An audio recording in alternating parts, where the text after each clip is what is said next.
After fleeing from her controlling husband Adrian, Cecilia is told that he has committed suicide.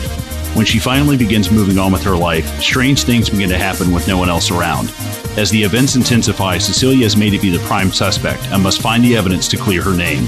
Welcome to another feature presentation of Midnight Double Feature, and on this episode we'll be covering 2020's The Invisible Man, directed by Leigh Whannell.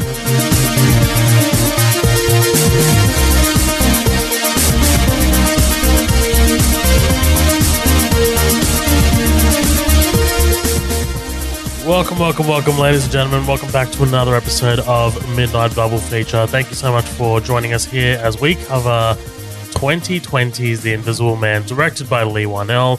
With me is my intrepid co-host, as always, Colin Duncan. What's happening, Colin? Hey, what's up, buddy? How you doing? I'm swell, man. I'm swell. I'm glad to be in October. I know this is your favorite month of the year. Yes. When my powers are at their fullest. Right. This is when you go full Sith Lord and you've got the wrinkles on your face and everything. Right.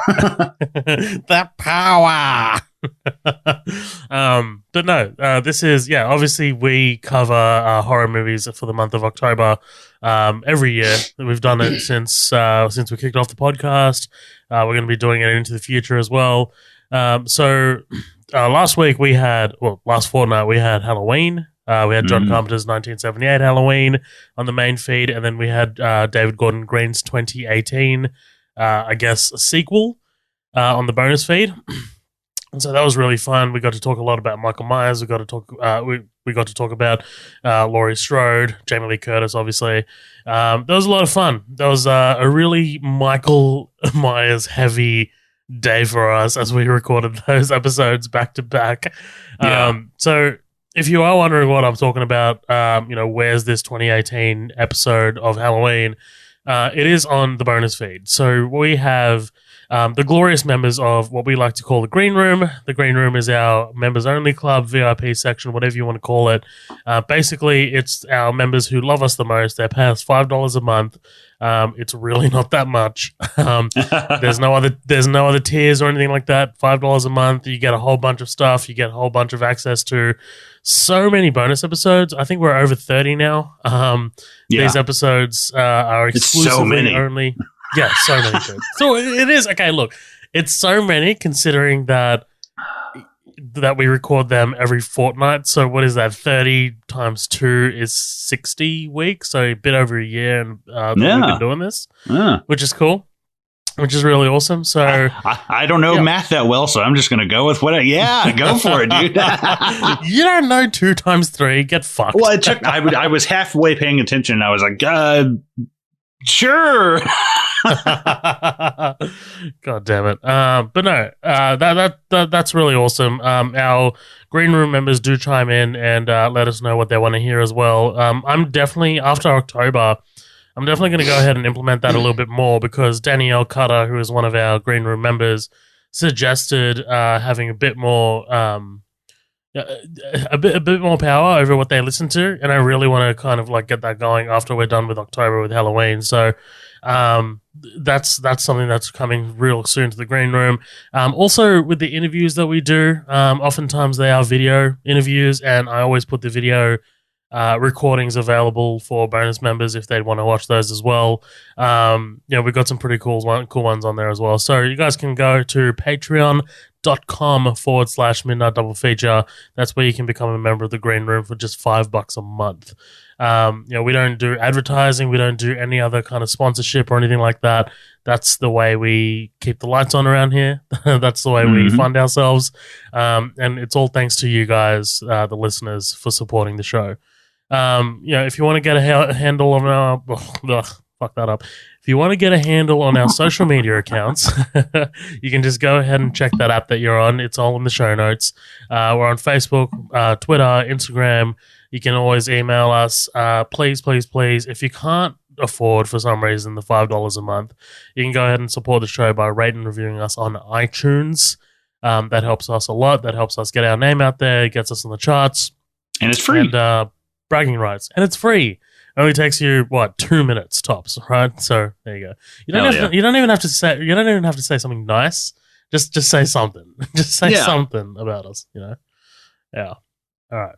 Well, look, here we are. Here we are. This is the universal classical monsters, right? This is up there with the Draculas, with the Wolfman, the Mummy. The Invisible Man is H.G. Wells's, I guess, original incarnation. I think there was another writer who might have written about the Invisible Man. I'm not sure if you know too much about this, Colin, but before we get into, I guess, the source material, you had never seen this before, right? No, I hadn't. And I wanted to. And I actually started watching it. I think when it first came out, we rented it for like 15 or 20 bucks, when it first came out.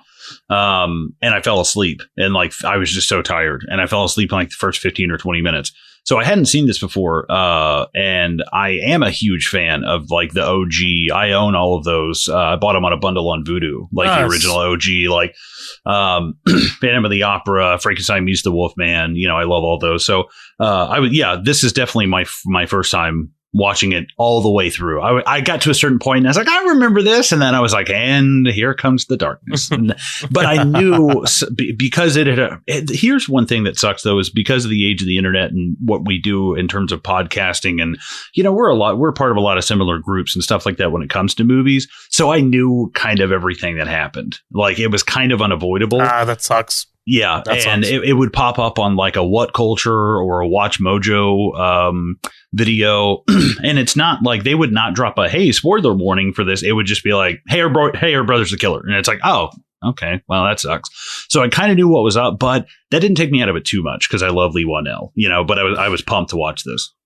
That's interesting. I think this movie like definitely has a lot of twists and turns that can easily be spoiled by internet articles and things like that. But I think a lot of where the strength lies in this movie is the execution. This movie is executed so fucking well, man. Like, I mean, if you hadn't seen Upgrade yet, I don't know what you're doing, but go watch Upgrade. That is a director who is really able to stretch a shoestring budget and has done so here as well. This movie cost $7 million. Like that is that's how insanity. I mean, it's not like you got a bunch of no-name actors in here either. You've actually got like pretty decent, like Elizabeth Moss and then the guy from Haunting of Hill House. Like I was like, holy shit, there's actually some really good people in this. Right. And Elizabeth Moss is kind of like at the height of her powers here. Like, I mean, she is killing it on Handmaid's Tale at this time. So, she's definitely a known entity. And, we can talk about how this is produced by Jason Blumhouse, right? I mean, like, that's what they do over there, that studio. They're able to stretch these really thin budgets. We literally talked about it last weekend, right? With Halloween, the remake, this $10 million movie ended up making a shitload back. So, I guess they just know what they're doing over there. But, look, let's get into our thoughts on this movie. I just want to correct myself. Yes, it is the H.G. Wells book that this is based on. Loosely, right? Because this story hasn't been told from this perspective before. And I do want to talk about that when we talk about Leigh Whannell a bit before we get dive right into the movie. But like, what were your thoughts on this movie? I was excited to see it, but I don't know. I wasn't blown away by it, and I expected to be kind of blown away. I think this is one of those where, excuse me, Jesus Christ. Sorry. I hit my vape right before I started talking. But I think this is one of those where the hype was a little bit, ahead of the movie for me, because it just seemed like everybody was really excited because it was video on demand. And that it was like reigniting this like dark universe that they were talking about doing. And then I've heard they're in talks to do like a Wolfman movie with Leigh Whannell and like Ryan Gosling. And there's just like, okay, now this is that's confirmed. That's a thing. Is that confirmed now? Yeah, God, that's happening. I don't know. I didn't absolutely love this movie. And I think that it is you can't fuck with like how it's made. It's just like the story and some of the performances I didn't absolutely love. Now the visual effects, the visual style of it, the soundtrack, like, dude, I mean, we talked about the Upgrade soundtrack for a while. Like, we played clips from it and stuff, and I love that soundtrack. And this is a really good one as well. I think either the beginning or the ending music, I can't remember. I think it's the one that starts at the very end. I was like, oh, that feels so much like the end of Upgrade, and it sounds so much like it. But I enjoyed the angle of it. I love thrillers like this, like, The Hand That Rocks the Cradle, or like Sleeping with the Enemy with Julia Roberts was like a big one when I was we watched growing up as kids. So I like that kind of like, escaping from this kind of horrible situation and trying to kind of move on with your life. And I love the sci-fi aspect of it. I thought it was pretty cool that it's just like a suit with just made of a bunch of tiny little cameras. I was like, oh shit, okay, that's kind of cool. But there's some parts that really fall, like the comedic elements of this movie, brief that they are like not. I just don't love like the comedic parts of this movie, and I found them like really taking me out of them. Like when it's her and James and Sydney kind of like cutting up and they're all wrestling and stuff. I was like, God, this feels so much like a sitcom. And I was like, I don't know. I didn't love that. and I like Elizabeth Moss. I don't know if I love her in this role. And I think that she has a great kind of, imagine the stress that this character is feeling. And I think that she nails that.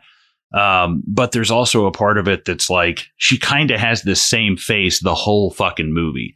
And I'm like, lady, close your mouth. You're driving me fucking nuts. And there's something about people who just always leave their mouth open when they talk, when they're not. And I'm just like, oh my God. Like the whole time she's talking, it just looks like Cletus, the slack-jawed yokel. I feel bad saying that, but there's something that kind of like, I don't know if it's like her mouth shape or what. I know that's just it just sounds like the most nitpicky thing in the world. But it's like, I just want to reach through the screen and just like lift the chin up and just be like, there you go. Just close that mouth.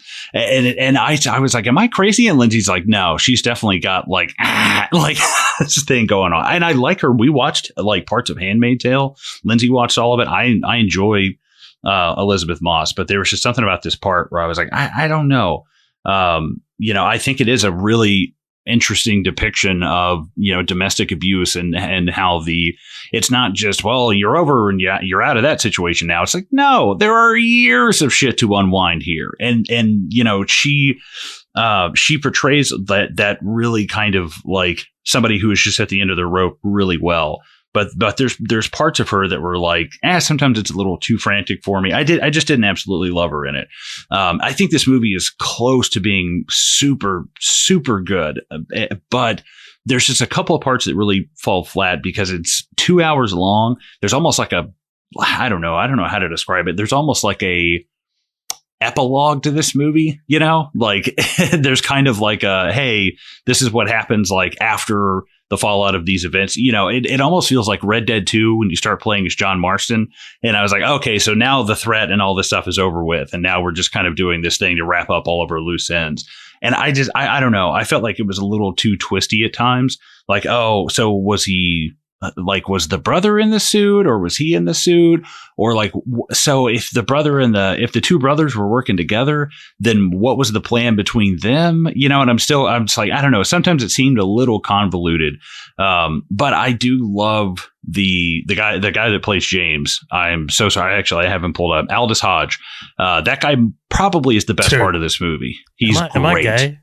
Dude, you're telling me. He had me questioning myself, man. I was going to tattoo BBC on my forehead. I swear to God. Dude, his bicep, there's one moment where he's like leaning down and like he's got like his fucking triceps like sticking out. And I'm just like, what? He would be a great Black Panther. Like, I know that they're talking about like recasting and stuff. I know, maybe that's like sacrosanct, but I just was like, dude, this guy would be. Oh my God! I hope he joins up. There's definitely names thrown around. Another name is Yahya Abdul-Mateen, who played Dr. Manhattan in the Watchmen TV show, and that's another another name that's been thrown around. Candyman. Yeah, sorry. But like, he is Aldous Hodge is kind of like getting his name up there. Like he was in straight out of Compton. The first time I saw him was actually in an episode of Supernatural. Like, my brother recognized him in this movie, like, immediately. We both turned to each other and were like, oh my God, it's the guy from Supernatural. He's in Shazam, the next Shazam movie. I think he's like one of the villains. I'm not too sure. So he's getting definitely getting roles. Yeah. Nice. I like him. Good movie. The brother is like a Walmart version of Bill Skarsgård, mixed with one of the guys from Letterkenny and maybe Workaholics. But other than that, yeah, I was looking at this dude like, what workaholic type comedy are you on? Because it's like I was like, you look like Tim from Tim and Eric, but I can't, or is it Eric that you look like? I can't quite put it together. But the guy that plays Adrian's brother, what is his name? Tom? Yeah, Michael Dorman. I was like, yeah, this guy's definitely from like some Canadian comedy, right? And I was like, this guy looks like he's in like Workaholics or something. He's got these like bug eyes. Like, fucking yeah. Like, if you told me he was a Culkin, I would believe it. You know, if it's like, oh, that's like, I don't know, Emersigo and, you know, Culkin. Oh, okay, cool. Whatever fucking weird ass name, you know, they have. But all in all, it's a solid movie. I don't think you can fuck with how it's made. Personally, I just didn't. I wish the horror elements were a little bit more turned up, but I do love the Haunting of Hill House, Where's Waldo effect of like, where is he the whole time? And right. The only other thing that I've really got that I kind of thought in my head was like, you know, this is kind of like Hollow Man with Kevin Bacon. And it kind of got me thinking, and I was like, you know, if this movie were made 20 years ago, you know, it would be Hollow Man. And 20 years before that, and 20 years before that, it would always be like an adaptation of Invisible Man as well. Yeah. Right. And they've all been something that like the, something that the character like injected themselves with, or they drank or something like that. And this was the first one that was really like a suit. And I was like, okay, like, I think we're kind of getting to a point that like, I'm not saying that those suits exist, but if they did, I wouldn't be surprised. You know, I'm like, oh, okay, cool. That's believable.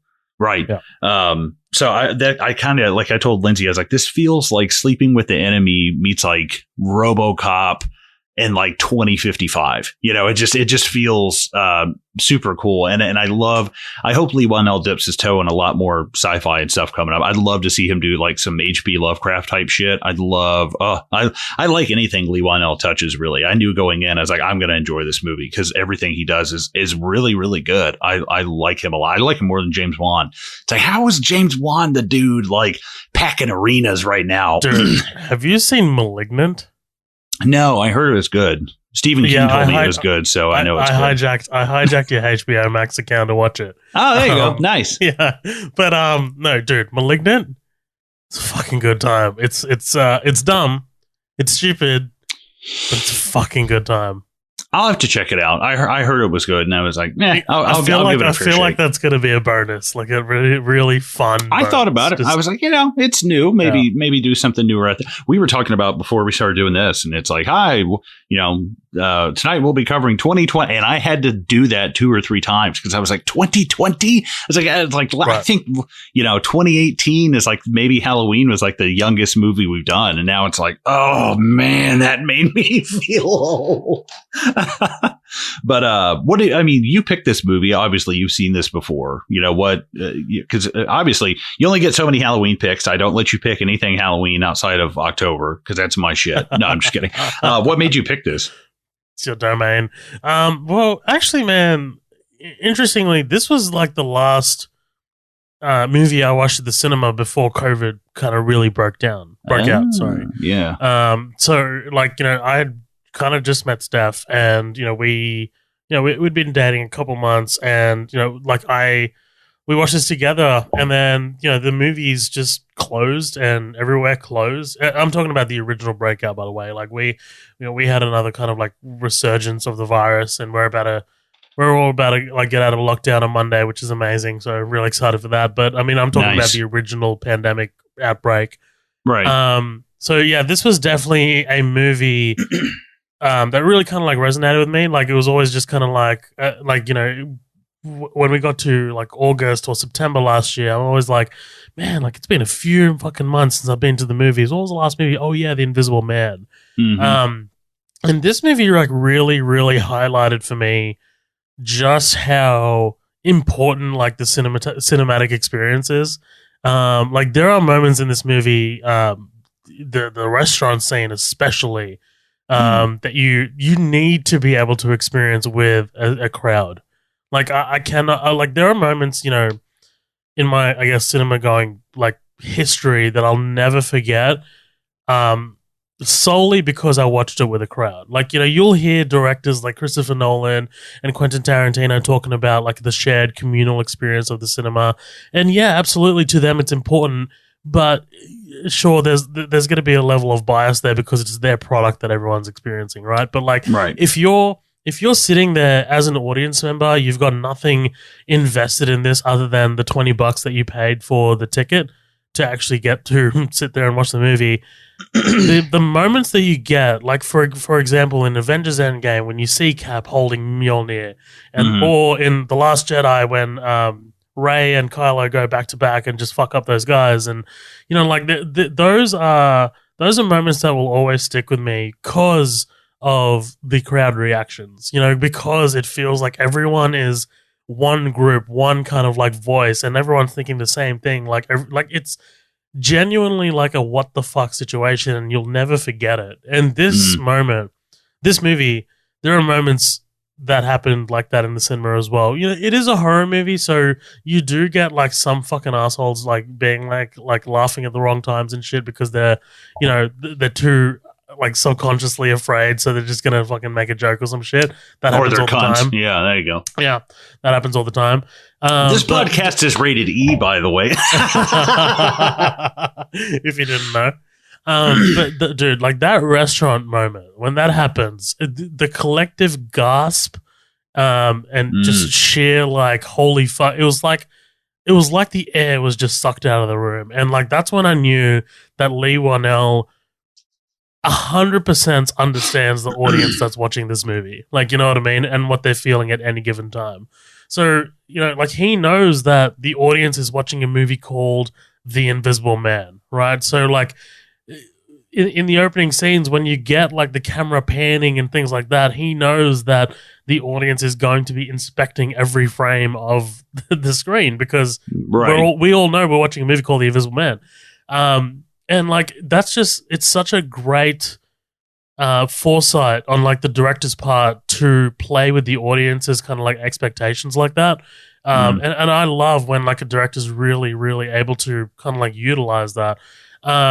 Interestingly enough, Oliver Jackson Cohen, who plays Adrian, in those panning shots and, you know, like of the empty hallways or like, you know, the empty corners of a room, he was actually there in the suit, in the mocap suit. Oh, nice. They just removed it. So like, you know, like it was just it was just so like he's there but not there, you know. Yeah, exactly. I'm going to have to say insincere fuck you to your opinion on this movie because I think this movie, if not perfect, is the next thing to it. Really? Yeah. This is the hill you're dying on, huh? You're not that guy, Bell. You're not that guy. I'm dying on this hill. I'm dying on this hill. Wow. This is as good as Upgrade to me. Fair enough. Yeah, man. I love the idea of this, and you can call it this. It is a centuries old intellectual property. Like it is actually centuries old. It was like 1870 something, what 1890s. This idea and concept has been around for so fucking long, and for a director to come in 2020 and like come up with an original angle for this character, and something that's so like surprisingly like fresh, that in itself is incredibly groundbreaking. That in itself like deserves like some fucking commendation, dude. Like for like, so what happened is Leigh Whannell finished Upgrade. Universal approaches him. They get him into a meeting. He thought Universal were like, okay, let's get on to Upgrade 2. But they actually said, hey, we're actually thinking about doing The Invisible Man. He came up with a fucking pitch pretty much on the spot about not making The Invisible Man the protagonist, but making him the villain and putting the camera on the victim. And that, again, had never been done before. Like, that had never been done before with the Invisible Man, to have the Invisible Man not as the primary kind of like character. Yeah, like I feel like he always started good and then turned kind of crazy by the end. I don't know. It's been a long time since I've seen one, so I don't want to be talking out of term. Yeah, I just thought that was incredibly fresh. But then not only that, like he takes this, I guess, domestic violence angle on it. And that works so incredibly well, but also really updates it to 2020, like things that are happening these, like, you know, things that are in the conversation these days. So, you know, to have a woman, Cecilia in this case, being chased by an invisible man, being absolutely terrified, and, you know, telling people that, hey, he's still here, and people not believing her, and that being also a domestic violence issue, like a byproduct of domestic violence, that people don't believe women sometimes. Like, you know, it's just the mirror effects of like this fantastical science fiction Invisible Man story versus what's happening in real life, what could happen in real life. It's so well engineered. And I think, you know, Wanell is very patient with this movie. There are like times in this movie where, you know, he doesn't reveal something that's going on, but then it's like wham, and like it hits you really hard. The sound design is absolutely brilliant. Benjamin Wallfish did the music. He did Blade Runner 2049 with Hans Zimmer. So nice. Like that's I like just amazing. Again, made for $7 million, got back 143 million. Huge. Jesus. This is also so the Dark Universe was a thing, unfortunately. The Mummy, the 2017 movie, also had that fucking logo right at the beginning. The hubris of this fucking studio, dude, to have Dark Universe before the Tom Cruise 2017 movie, and then like a week later just canceling the Dark Universe. Fucking well, and it's like you're automatically like you're not focused on telling just one good story anymore. You're writing a story with I guess there's nothing wrong with writing the story and having the intention of, hey, we're going to do this in like a 3 or 4 part thing, but like, you know, it's like George Lucas, you know, it's like, no, you didn't have the ideas. You just made it up as you went along, you know, like you focus on one story at a time. And if it's good, it leads to something else. But like, don't go into it trying to do that. I think that's why they fell flat on their face. But I wouldn't mind if they did it again, though. Yeah. I mean, I think they just need to figure out a better direction for it. That 2017 Mummy movie was not the best tentpole for like this. It was not the best foundation for what they're trying to build. So apparently, the Invisible Man movie that was going to be a part of that universe was going to have Johnny Depp as the lead, as the Invisible Man. I remember there being a behind the scenes kind of like set photo. So you had Johnny Depp as the Invisible Man, Javier Bardem as the Wolfman. Obviously, Tom Cruise was there for the Mummy. Sofia Boutella was there as the Mummy as well. And then I believe it was Emma Stone as the Bride of Frankenstein. I might be mistaken, but yeah. Oh, sorry. Javier Bardem was supposed to play Frankenstein's monster. There we go. That's better. Yeah. That's like a little too on the nose. Right. Like Wolfman, I'm down for, but yeah, that's a little. Meh. Yeah. But I am glad that, you know, this ended up being kind of like its own sort of offshoot, one and done thing. Like, I'm glad that this isn't connected to anything larger. You know, like I think this is a perfect story to tell in a very contained way. Like, there's no kind of like loose thread or anything like that. It's just, you know, like it is what it is. It is a story he was trying to tell. Also, it's shot in Sydney, right? I mean, it's shot here. Nice. I've actually visited like some of these places. It's doubling. Sydney's doubling for San Francisco here, but yeah, it's definitely Sydney.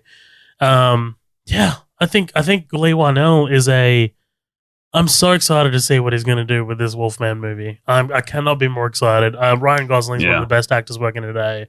So I can't, like this is.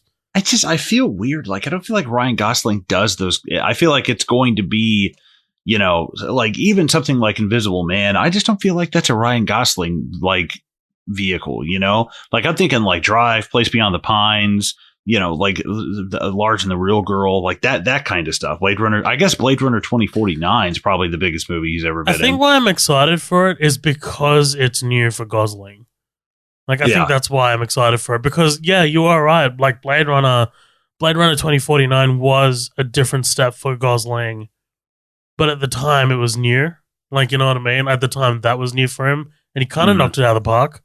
Like, I feel like this is a guy like Gyllenhaal, like, really steps up to the plate when they're asked to bring something new to the table. I don't know. I don't know. I think Gosling's fucking awesome. And I think... me too.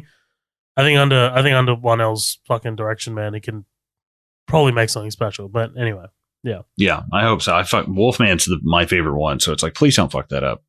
Yeah. What did you think of the Joe Johnston movie? The one with Benicio and...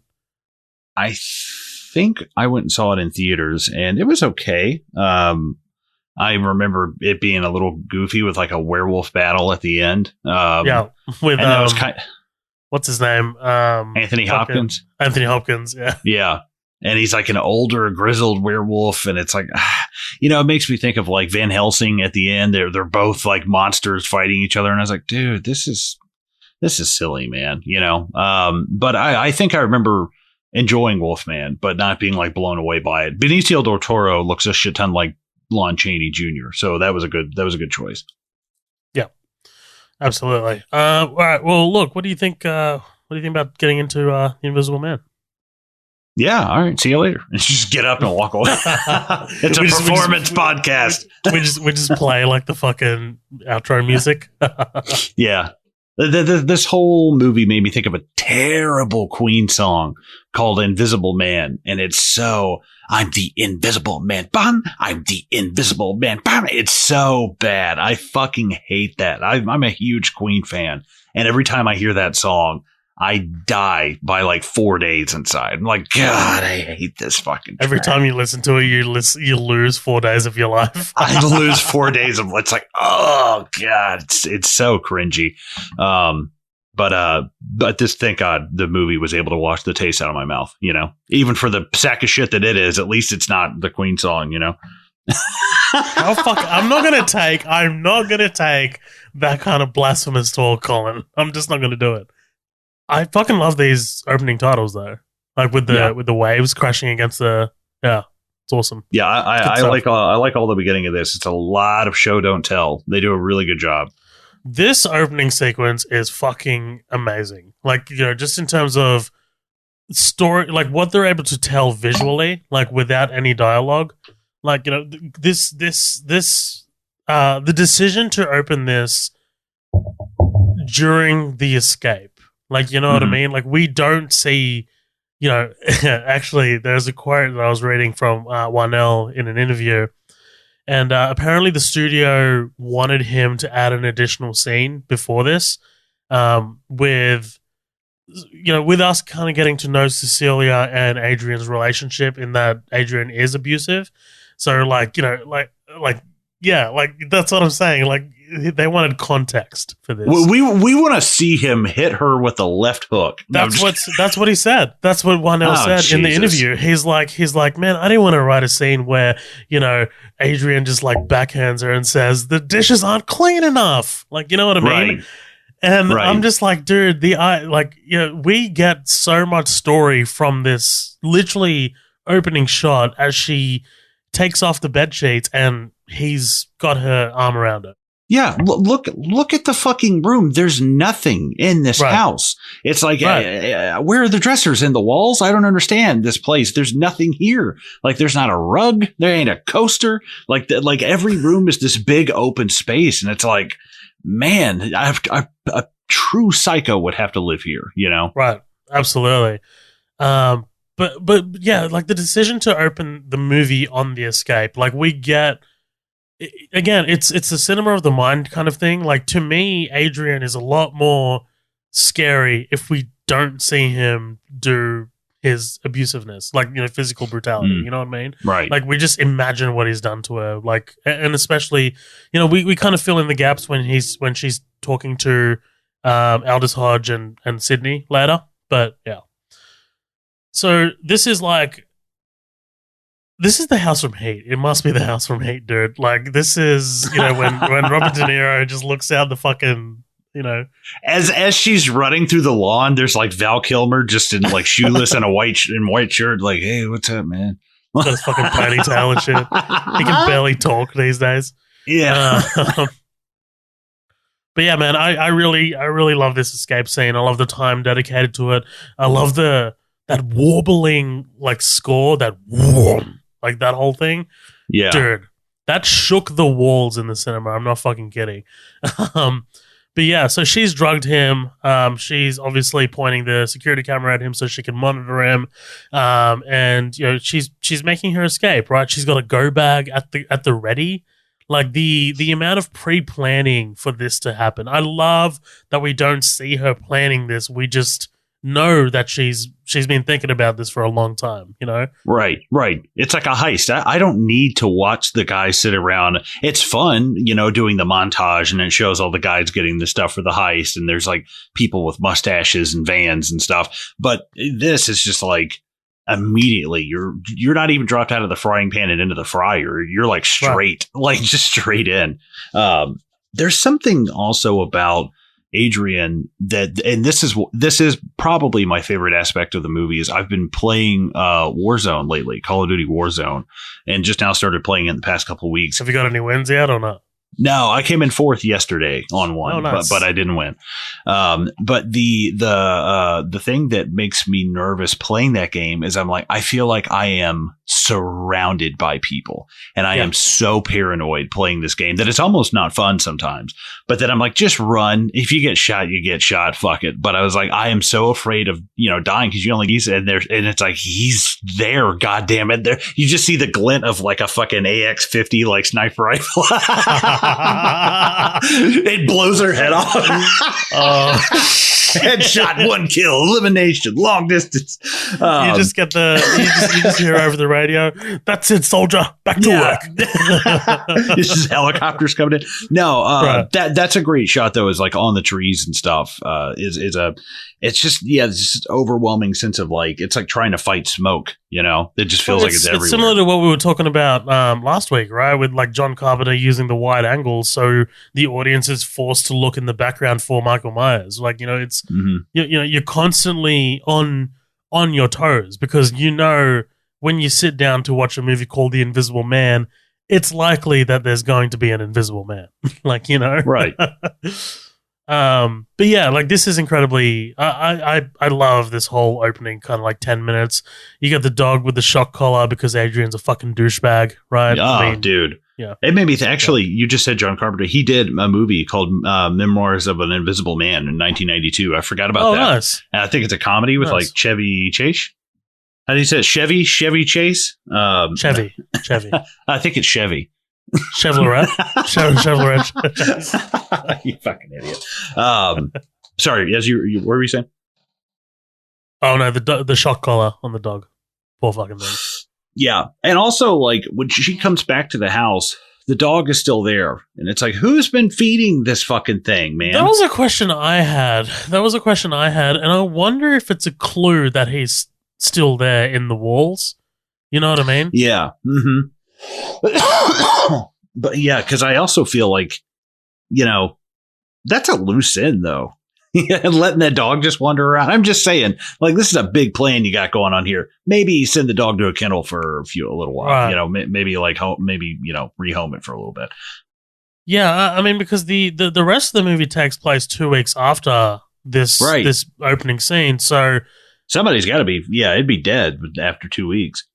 Yeah, I mean, like either the brothers like coming over to feed it until like they auction it off or something like that. This is thrilling, probably for people. Yeah, How long was the dog inside? And who? I mean, it was my question, but still, we're very people. Animal people. So yeah, absolutely.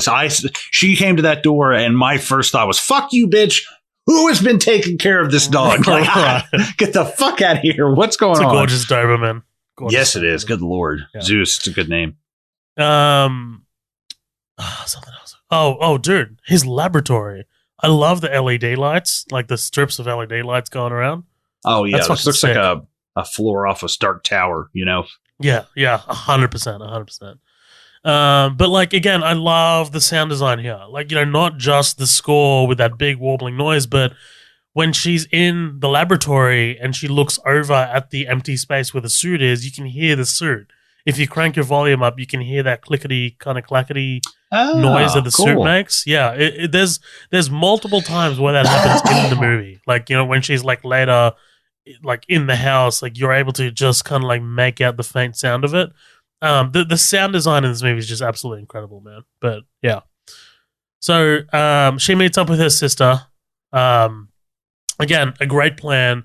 This is obviously telling you that this has been planned ahead of time, this rendezvous, and then you just get fucking Adrian coming out of the trees, just fucking bolting towards the window, bang, and like you can hear, you can hear the aggression in his voice, Cecilia, like you know, like it's just it's honestly like he's lost something so like precious, and he is willing to kill for it. And like I think Oliver Jackson Cohen really sells the aggression here. Yeah, absolutely. You know, there's something they do really well with this where he's like really charming in Bly Manor and Hill House, but in this he's just kind of like, I don't know, sleazy, it feels like. I don't know how else to describe it, but they do a good job making him seem kind of like at the beginning, it feels like, you know, Vader in Rogue One just running out of the woods at you and shit. But by the end of it, it was like, oh, this feels like a totally different dude, because we only see him twice in the movie. He's only in like 2 scenes, so that's what's kind of nuts, and it's like 2 totally different people each time. Yeah, Steph and I just watched Haunting of Hill House. It was my second go around. It was her first go around. And man, what a perfect series! Yeah, hell yeah! I can't, dude. I can't tell you, because we watched Midnight Mass, which is the new Flanagan one. Which, by the way, I'm probably going to talk about a bit more in the bonus when we talk about it. But yeah, amazing. And then we went back to back with the Haunting of Hill House, and it was just incredible again. But yeah.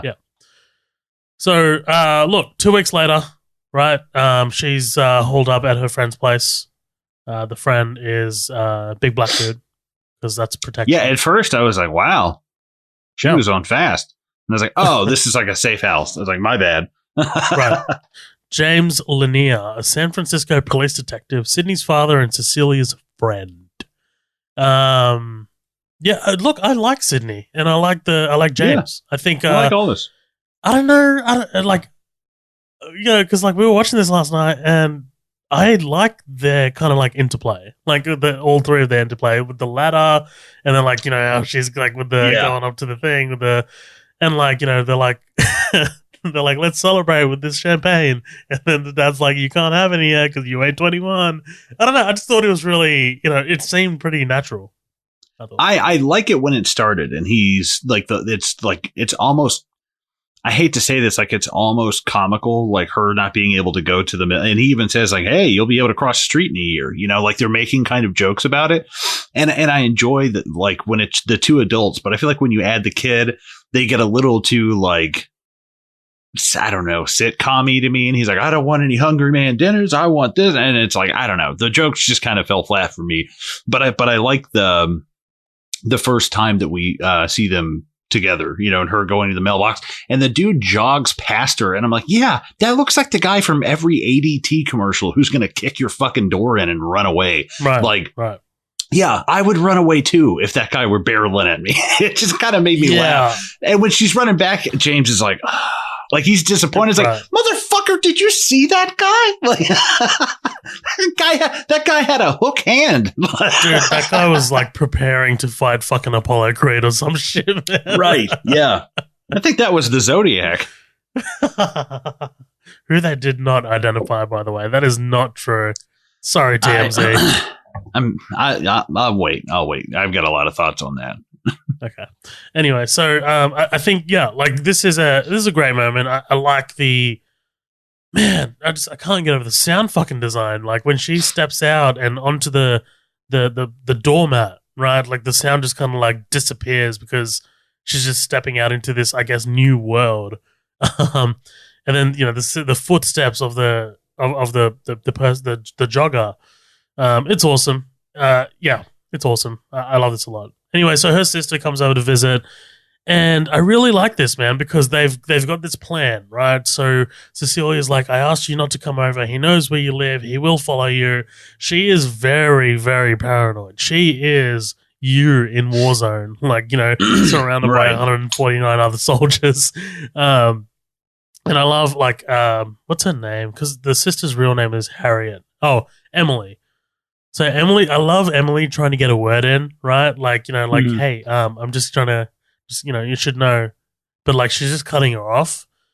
And I love it. But I'm not trying to control you, boo. He's dead, right? Like, he's fucking dead. I like her character when it started and less as time went on. And she's only in like 3 scenes.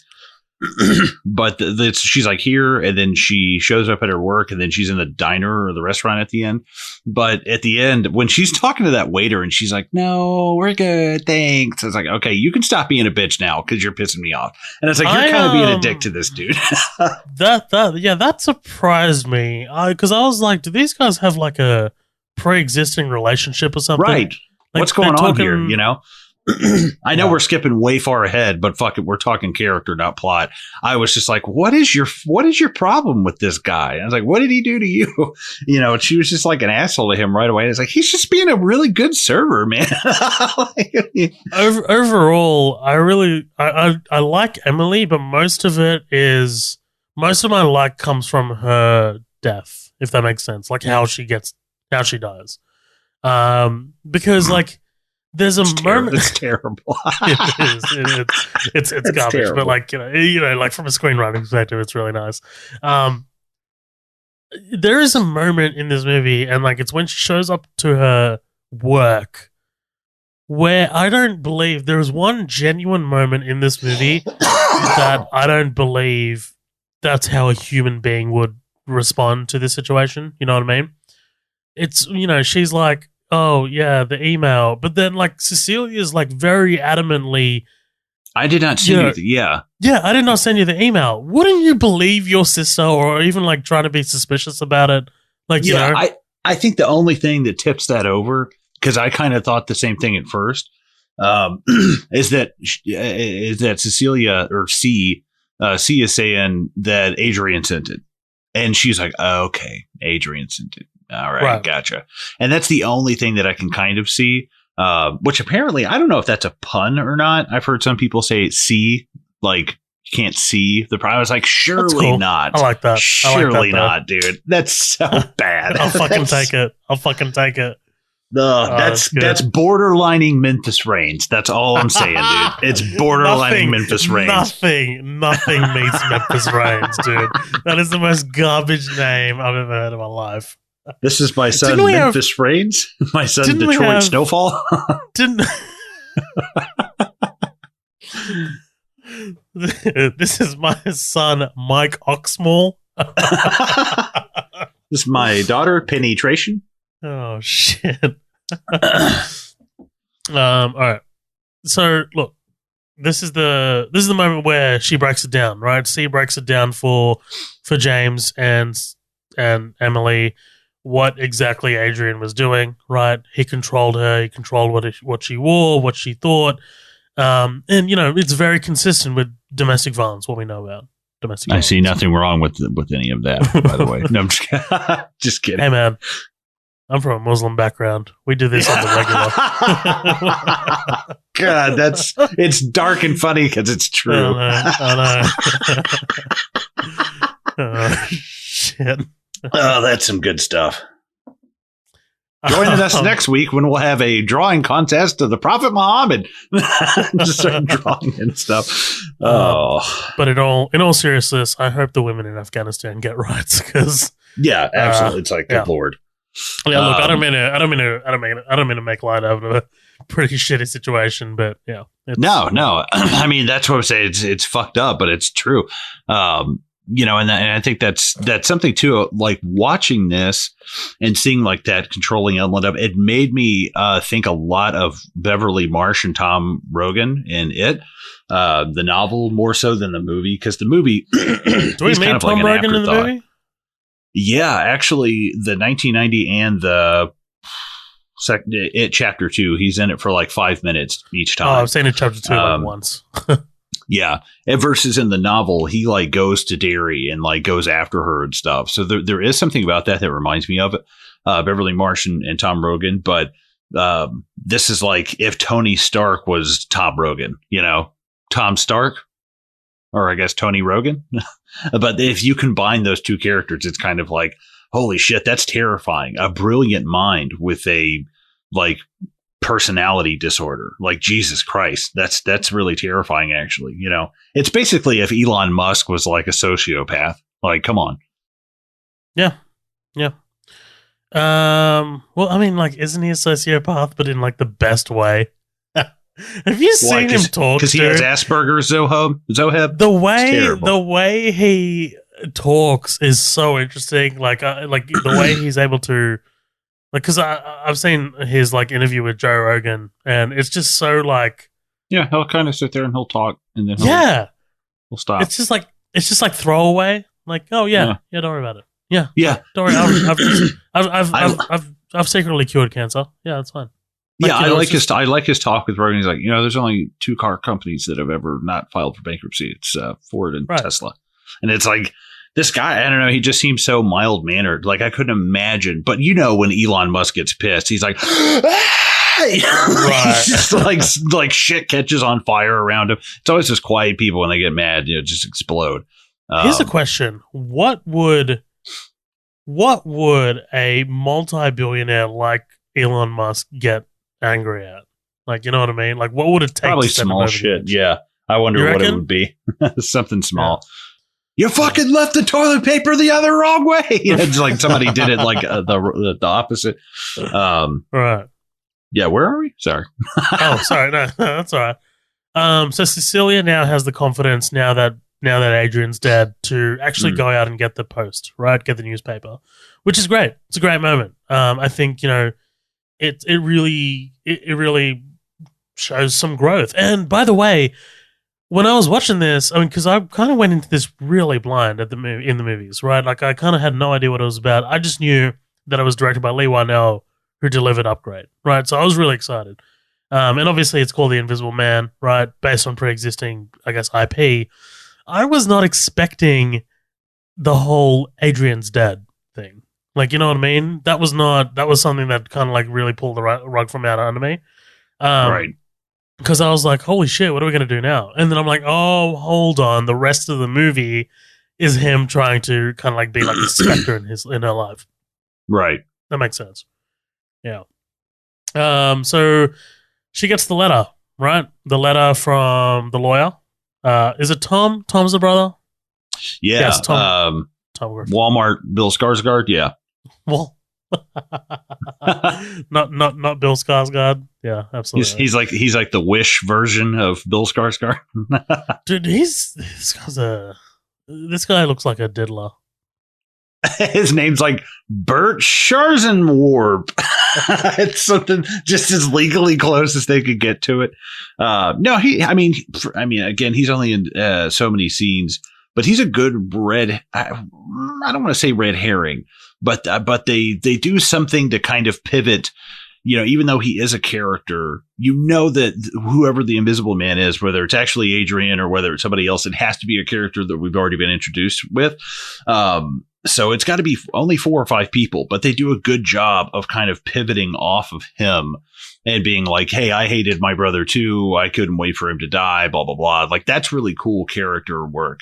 That even though I knew who the Invisible Man was before I started, I was like, I would have honestly maybe even considered James at some point, because I was like, and I was like, nah, some of that shit doesn't add up. There's just certain things that just wouldn't make sense. But my brain would not have automatically been like, yeah, that's the dude. They do a good job of kind of like lateraling that away from him.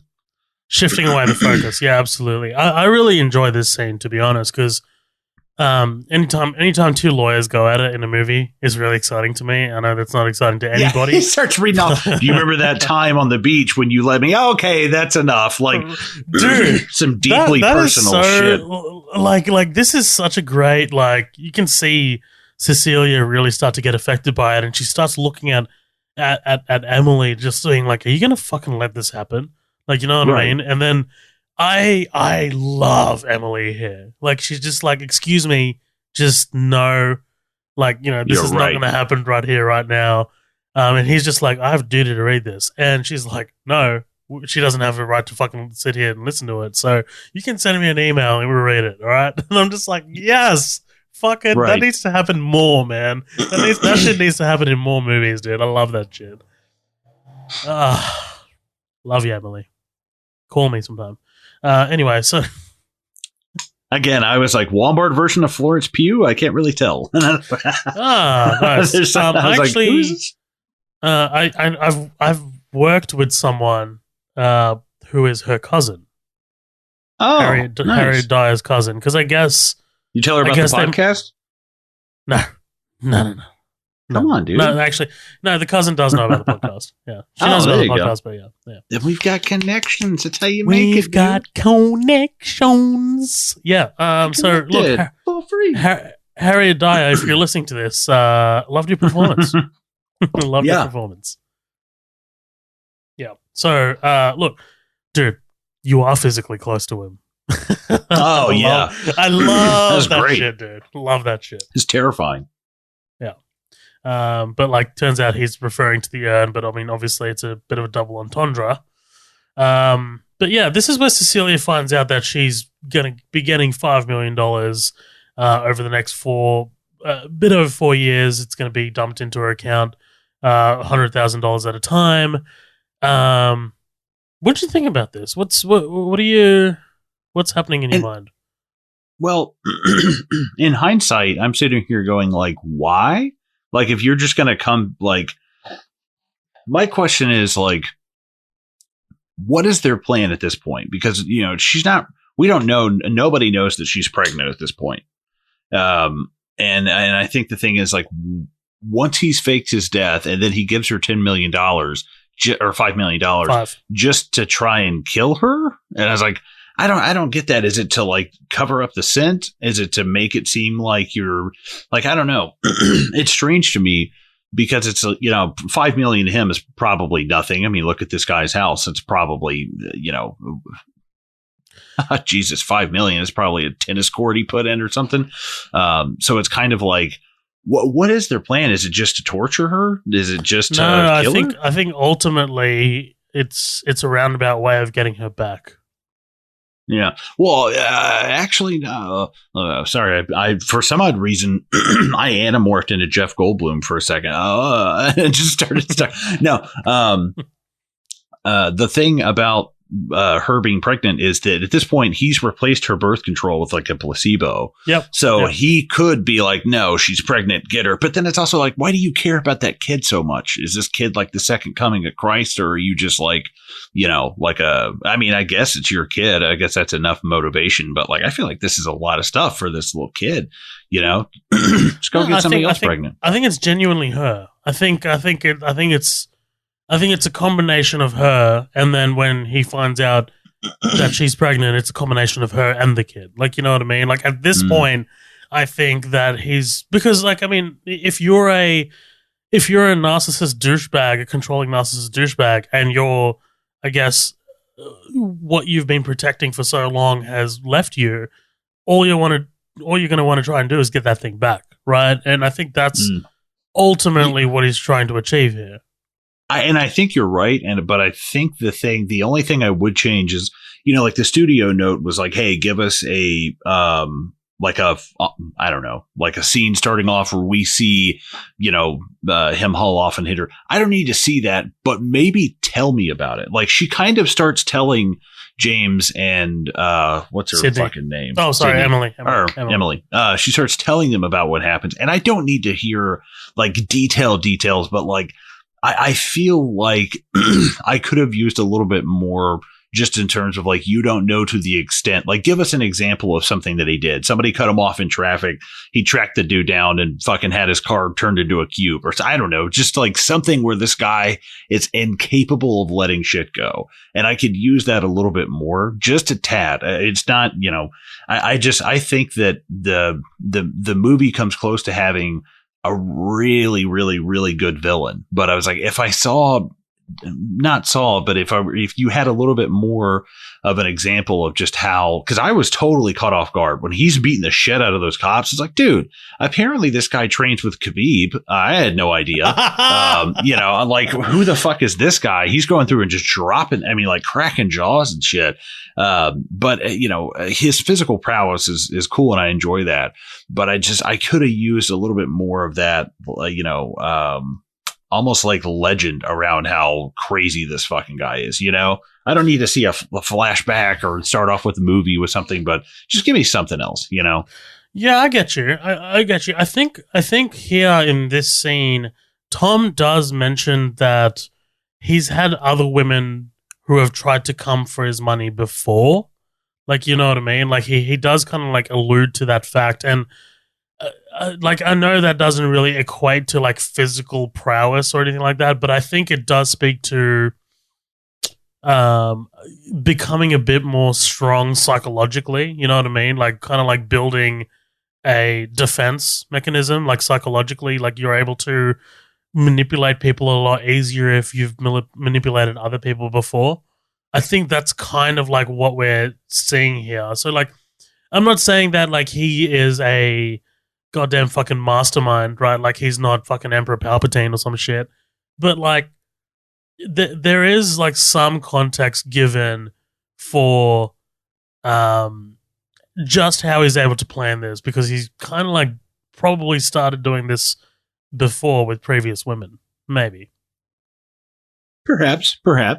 Yeah. Just speculating, but I think you're right. I think you know, there is quite a bit that's left ambiguous, and whether that's, you know, purposeful on Leigh Whannell's part or it's not, I don't know, or we're just looking into it too much. I'm not sure, but I think, you know, like this is, you know, the providing of the $5 million is really interesting, because ultimately, what does that say? Like, how does that fit into Adrian's plan? And I think it's more about like, here's what I can give you and here's what I can take away. Like, you know, from the grave, he's still able to do that. And I think that's really interesting. Like, I think that's ultimately what this one kind of like act is all about. You know, I can take it away. I can still take things away from you. And, you know, like he doesn't know that she's ultimately going to give that money to Sydney, right? And therefore affecting other people. But if he pulls that $5 million, he's still hurting Cecilia, you know? Right. And I mean, it could also just be something that covers your tracks of like, no, he's gave $5 billion is not chump change to give to somebody if you're faking your death. So to like, you know, but to him, for all he knows, he fucking might be. He built some Stark Tech type shit. Like, that's crazy. Right. Yeah, exactly. All right. So look, next couple of scenes, we're just going to fly by a little bit. So the next scene is literally just her pretty much announcing, well, giving the gift to Sydney, right? Like they share this really cute moment with the ladder. I really, I like this. I like Storm Reid. She's the younger actor. She's great. And then we kind of like Cecilia gets like the first inkling that she's being stalked, right? Like this is when she's like, you know, like with her clothes, and she hears the noise. Again, if you crank up the sound, you'll be able to hear the clinking noise of the suit. I love these long pans. Like, you know, we pan through the couch and then we pan back. And, you know, obviously just this is Leigh Whannell just building some suspense. But in the behind the scenes, he actually is there, which would be fucking terrifying. One of my favorite shots. One of my favorite shots is as we've kind of like pulled back from just after that moment with Sydney, James, and Cecilia when they're like celebrating. It's just like that wall, like someone's hiding behind the wall just looking at them. That is absolutely terrifying, dude. Yeah, that felt very like James Wan Conjuring Insidious kind of look. And I like that. Like that definitely felt like this movie, it almost feels like in a weird way like a horror Wes Anderson movie. I know that's totally like left field and out there, but there's just so many shots where it's like flat on something or it's like flat on it, and you just see these like long spaces and you see these big, and it's framed like super well. Maybe that's just me, being crazy, but there's something about those that remind me of Wes Anderson, these big shots. But I like all this beginning stuff too, because now we're getting into kind of, for lack of a better term, the fun and games section, I guess. Right. Like, hey, like the this invisible man of it all. Right. Now we're going to see, this is the werewolf running through London, ripping people apart kind of shit. Yep, for sure. We get that scene with the frying pan. That's terrifying, but also really well done. I like that. Yeah. Yes, the knife. Yeah, absolutely. We get that scene of her just kind of like roaming through their house. Like, she's hearing, she looks back and like the fucking door's unlocked. It's ajar, right? She walks outside, her breath, and then you get the breath from behind her. Really, really cool stuff, right? I mean, I think it's... I liked it. I was like, it's cute. I was like, part of me goes like, come on, dude. You didn't have nothing to like, somebody's going to spot you on thermal. Come on. Like, like get out of here. And also, it's only carrying a thermal scope. They don't play fucking Warzone. This is probably like some kind of military type suit. And I was like, somebody's going to spot you on thermal. But what makes me laugh is there's just one like, and then he never breathes again. And I was like, dude, this is Tom Cruise over here holding his breath for 6 minutes type shit. Or was it Emily Blunt or Kate Winslet that beat that? Kate Winslet. Which one? Yeah. Kate Winslet. That's right. Good for her. Yeah. But yeah, I enjoy all this. By the way, we just watched that Mission Impossible like not too long ago where he actually had to hold his breath. That is an impossible amount of time. That is an impossible amount of time. I say as I hit my vape. Yeah. Anyway, while that's all happening in the background, we get the scene where, man, this shit kind of gave me a bit of an existential crisis because this is a probably a top 5 fear for me. Just being asleep and having the sheets pulled off by someone in the room. There's nothing more terrifying like than that. Like, because not erotic. Right, or erotic, which is also terrifying. I hope a big, invisible, strong man doesn't come and get me. I'm just hope like kicking your feet in the bed. Dick. Right, exactly. That's great. Oh. Shit. No, for me, it's like, because look, dude, like you are so vulnerable when you're in bed, right? I mean, like you're sitting there, you're prone. Like a number of things can happen to you, right? It's fucking pitch black. Like getting the sheets pulled off. I know it's very simple. Like, it's not like a terrifying, like, it's not like a snake bite or fucking shark attack or some shit like that. But it's terrifying because we do it every night. We go to bed every night. Once all adults are in the bed and the sheets come off and you look over and the other adult is in the bed, you go, hey, no, what's wrong here? Yeah. This is a great scene, dude. Like, you get the flashes, but we don't know what it is yet, right? I mean, that's really foreboding. And then you get the bed sheet, the footsteps on the bed sheet. That is the moment where you start to scream, right? That is the moment. Yeah. Cecilia is a pretty strong person. Like, she strikes me as someone who, I'm not saying someone who's seen it all, but like someone who kind of like steels herself and kind of like thinks before she reacts to a lot of things. Like, that's kind of what she strikes me as. Because anyone in this situation, when she starts seeing the sort of footsteps, I think that honestly, the first thing that would happen is my sphincter would get so loose and so much shit would come out. I think that's what would happen. I don't know. I mean, Jesus, man, it's the thing of seeing the footprints and your brain just kind of goes, huh? And like, you kind of are like, what?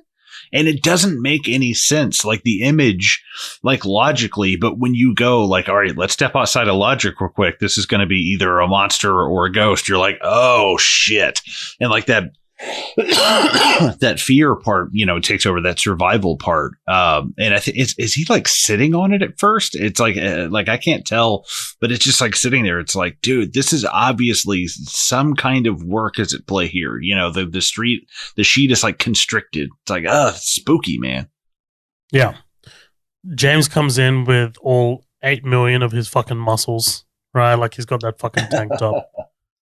It is so distracting, man. It's so fucking He just comes in and like rips his shirt open. He's like, all right, where is he at? You know what? He can be Superman. Get him to be Superman, please. I'd be down. Yeah. She goes to this job interview. Do you recognize this guy? Yeah, Upgrade. He's a bad guy. He's at the old. I can't remember what his name is in Upgrade, but Benedict Hardy. Goddamn, is his I looked it up. name. I looked it up the other day. Fuck.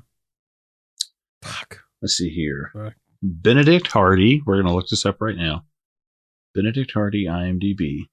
Because he's got It's like a four letter word.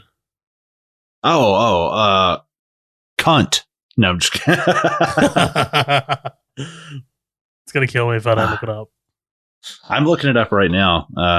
What is he? Fisk. There you go. Fisk. There you go. I knew it was 4 words.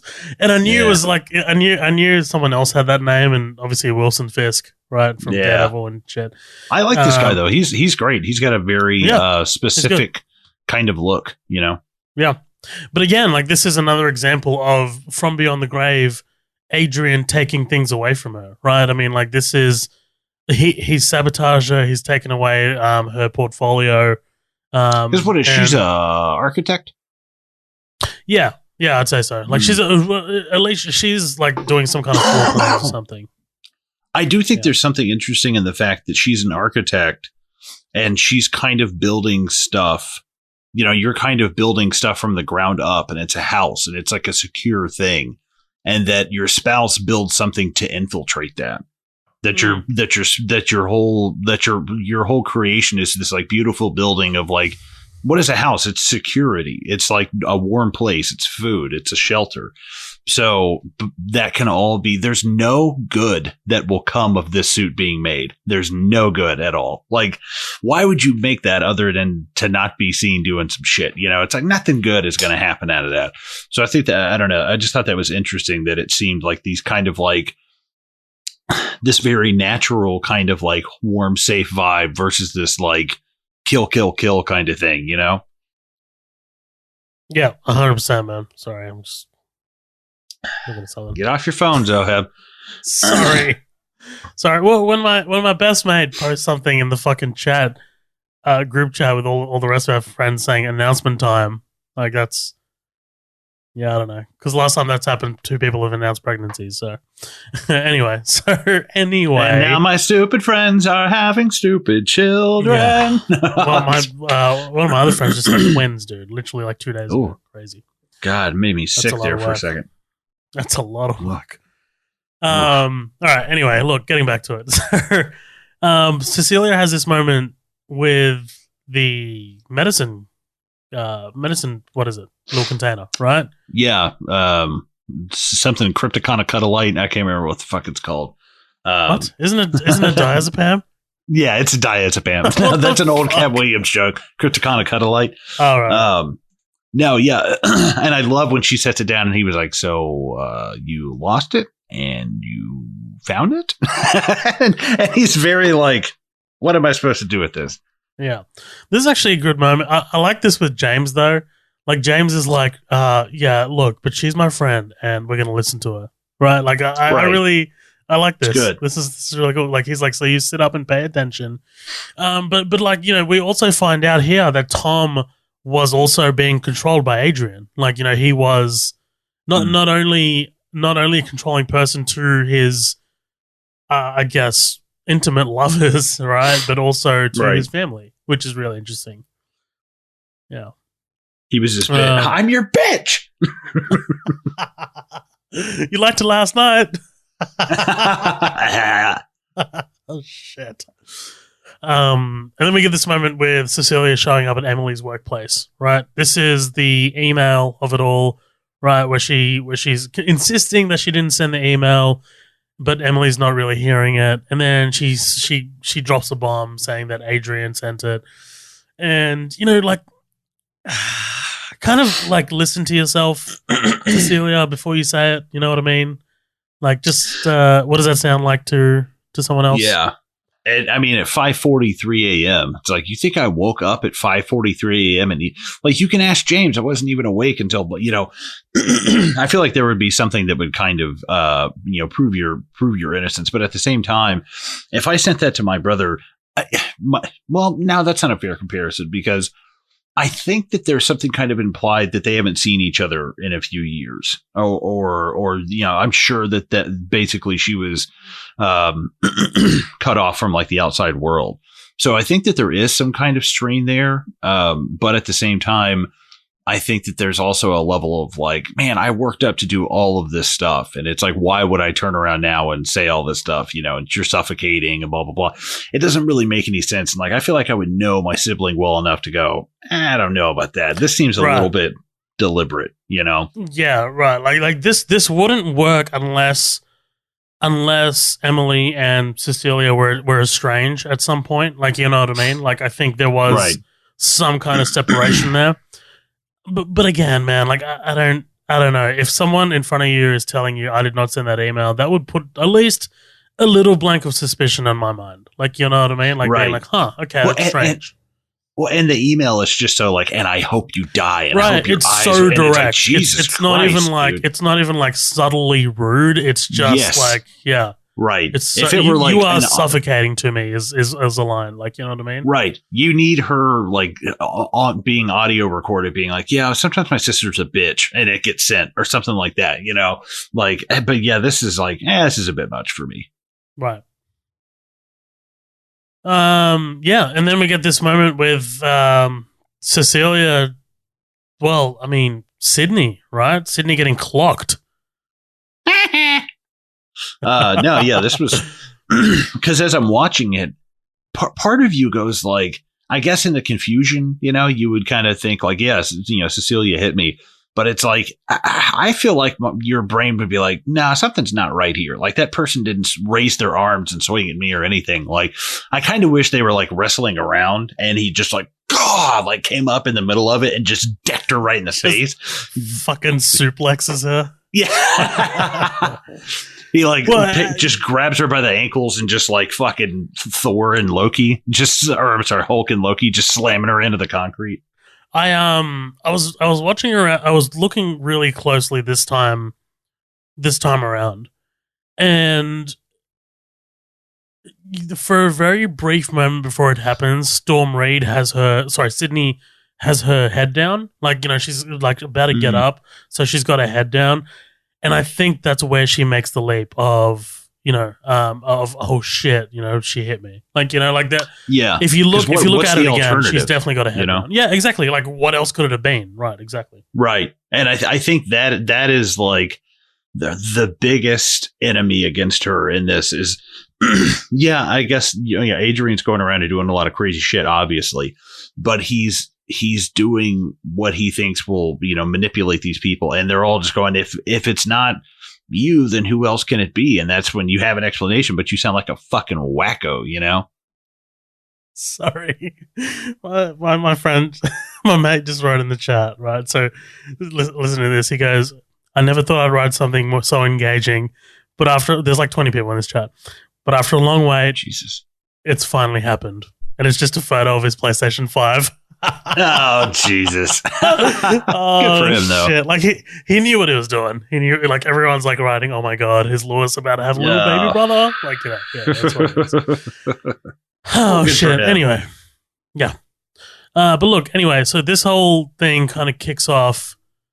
Well, so Sydney and James leave, right? I got to get my baby to a safe place, says James. I like the way that James handles this. Like, like he's not kind of like, he's definitely defensive because, I mean, who else could it have been, right? And like, he believes Sydney because it's his daughter. And they just like kind of like leave for a little bit. Like, like, because like it's tough. She's just escaped an abusive relationship. She's probably going to have some level of PTSD. She's not in her right mind. Like, I mean, these things that I'm saying are normal things that happens, unfortunately, to domestic violence victims. Like, you know, like these are just things that happen. And it sucks. Like, I think the movie does a fantastic job of like really relaying like what the possible mind frame of a domestic violence victim. You know what I mean? Yeah. Yeah, when she pours all that coffee on the ground and she's sitting there talking to an empty door, that's probably her best scene in the movie. Yeah. I think that was probably the best one because it's like your confusion has reached a point of like calmness now. It's like, this is just what my life is now, and it's like, holy shit, that's crazy. And she sells the shit out of that. I guess it's almost like a monologue, you know. I feel like she's really used to this kind of monologue because this character is very similar to the role she plays in Handmaid's Tale. Like it's a woman who's controlled and berated and beat down, and someone who's just been grinded down, and she's got nowhere else to go. She's literally like backed up to a corner. It's the same. It's almost the same as Offred from The Handmaid's Tale, but yeah. Mm-hmm. So out of curiosity, she dials Adrian's number. By the way, this happens twice in this movie, and it happens in a lot of movies. I could not tell you I could not tell you Steph's phone number off by heart. I could not tell you any of my friends' numbers off by heart.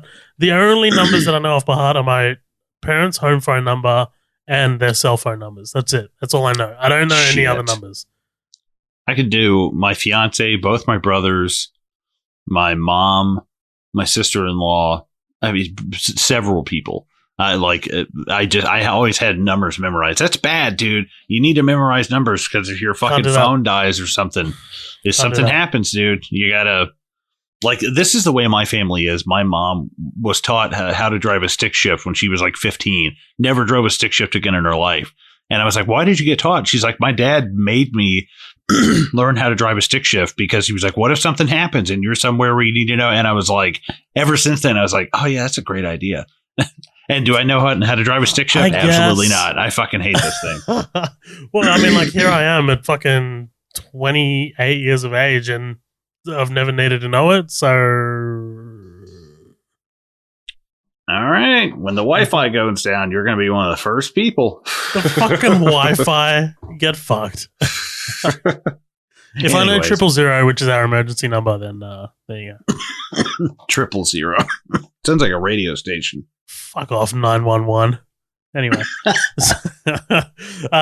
Yeah, so look, she's up in the attic. She finds her work, right? The portfolio. She finds a knife in a Ziploc bag that she takes out. She finds what I like to call it exhibits A through D. Right. It's the entire fucking defense evidence. Right, yeah. There's just a lawyer up there like, I'm glad I found all of this. One little touch that I really like is the wallpaper for Adrian's phone is the same pattern as this suit, which is really slick. I really like that. Hexagonal. Is it hexagon? I don't know what it is. I don't know how many sides it's got, so probably hexagonal. Yeah. This jump scare with the paint, I really like this. This was unfortunately ruined for me in the trailer, but really, really cool. Really cool. I think it's great because it's a cool jump scare where nothing really technically moves. Like nothing really comes at you. It's just kind of something that was there before. It's always been there. Yeah. It's really slick. That. I like it. Yeah. But yeah, she comes downstairs and this is when that whole thing happens in the kitchen, dude. This shit is insane. Like you can find a behind the scenes video of this on YouTube. This is all in camera. Yeah, it's all in camera. I mean, like there's very little special effects work. The only things that are really kind of like there are the erasing of the stuntman. This is all her kind of like, being propped up. There's wire work obviously as well, but this is all in camera. There's very little CG at all. Like the plates are real, right? Like everything she throws are real. The table's real. I think Whannell, like technologically speaking, like, like the cameras he's able to do and like how he's able to pull off these shots, like this is like kind of like continuous as well. He's got such a good handle on like on actual filmmaking technique. You know what I mean? Yeah, I I enjoyed this fight for the most part. It got a little goofy when he threw her across the table and then flipped the table over. And I was like, some of this stuff, there is a bit of like, I think a little bit of that $7 billion budget pops up a little bit, because there's something about the leading the Invisible Man out that I do love the practical parts of it. But I feel like they need to keep it a little darker than what they do, because in this scene, there's a lot of like white backgrounds and her legs just look kind of weird. It looks just a little out of place, or just like kicking it. You know, it's like you can kind of tell something's been removed from the image. And it's like, it takes me out of it just a little bit. But when she's on the ground and she's hitting him in the head with plates, it looks so good. That's like, that puts me right back into it. It looks so great. And it helps with the music, dude. Like, the music is so good. It's so like, yeah, it 100% keeps you dialed in. He took, he rinses himself off in the shower. We call that taking a whore bath. He took out a whore bath. I'm sorry, a sex worker's bath. Sorry. and that ain't white paint, bitch. That's not white paint. But I did kind of laugh. I was like, dude, that does not look like a suit. You could just be like, oh, hey, man, can I see a rag real quick? Yeah, we were talking about this. I feel like you would be like freaking out. We were talking about this because we know that he has multiple suits, right? And like, there's a moment here when she's following the paint trail and it just kind of like stops. I wonder if he's taken off the suit at that point and he's just running around like naked or some shit. But like, I don't know. Like, I'm wondering. Is a suit in a suit? I'm wondering at this point whether there's two people here, whether both Tom and Adrian are here. You know what I mean? Because I was kind of confused by the end of this movie, to be honest, and we can get to it when we get to it. But Leigh Whannell, in an interview, did say the only time Tom is in the suit is at the end. And I was like, okay, so this is all Adrian, which is sometimes it kind of poses more questions than answers at some stuff. But I'm like, I don't know about that. But I do like the image of, because this is the first time you really see it like full frontal, like you really get like the image of it. Yeah. And it's a jump scare, but it's not the attacker hitting the victim. It's the victim hitting the attacker. And I think that's really cool. But because when you hit it with all that paint, it almost looks like like Shudder has this picture that's always on its thing. And it's like a human body made of teeth. And I was like, and that's kind of what it looks like when you hit it with the paint. It's like, that's fucking gross, man. It's like, that thing looks weird. It's like, what do they call that phobia of holes? Where it looks like honeycombs, like all over. Yeah. It's like, that was in the interview that I was listening to. That was 100% on purpose. I know it was. I don't have a phobia, but I don't like those, man. It makes me like, seeing that big asshole, like people getting boat flies and stuff pulled out of them, it makes me want to fucking... Trypophobia. Yeah, it makes me want to throw up. It's like, I wouldn't call it a phobia. It just makes me sick to my stomach. But yeah, that was very successful, because I did not... I honestly, I didn't even know that was intentional, but I just now kind of thought of it as I was looking at the image of it. And it's like, man, that's just unsettling, Yeah, no, I'm looking at it right now. It's 100%. Yeah, he's talked about it in interviews, dude. It's crazy. Nice. But yeah, look, dude, I will never forget this one image of like, when you're scrolling down Facebook, man, and someone likes something in the video, like you just see a video. Someone posted, man, like, I don't know why they do this, but it's just like under the foot, it's just these holes. Like really like, oh yeah. Oh, it's disgusting. I don't know. I hate them. Some kind of infection or some shit, man. It's crazy. Yeah. But ugh. But anyway, look, so the Uber driver does a 12-point turn, which is nice. Dude, this guy wasted like half a gallon of gas in that SUV. Holy fucking turning shit, around. Dude. Jesus. Yeah, absolutely. But look, before we get to the house, what do you say we take a quick break here? Yeah, let's do it. Awesome. Guys, we'll be right back with more The Invisible Man. Don't go anywhere.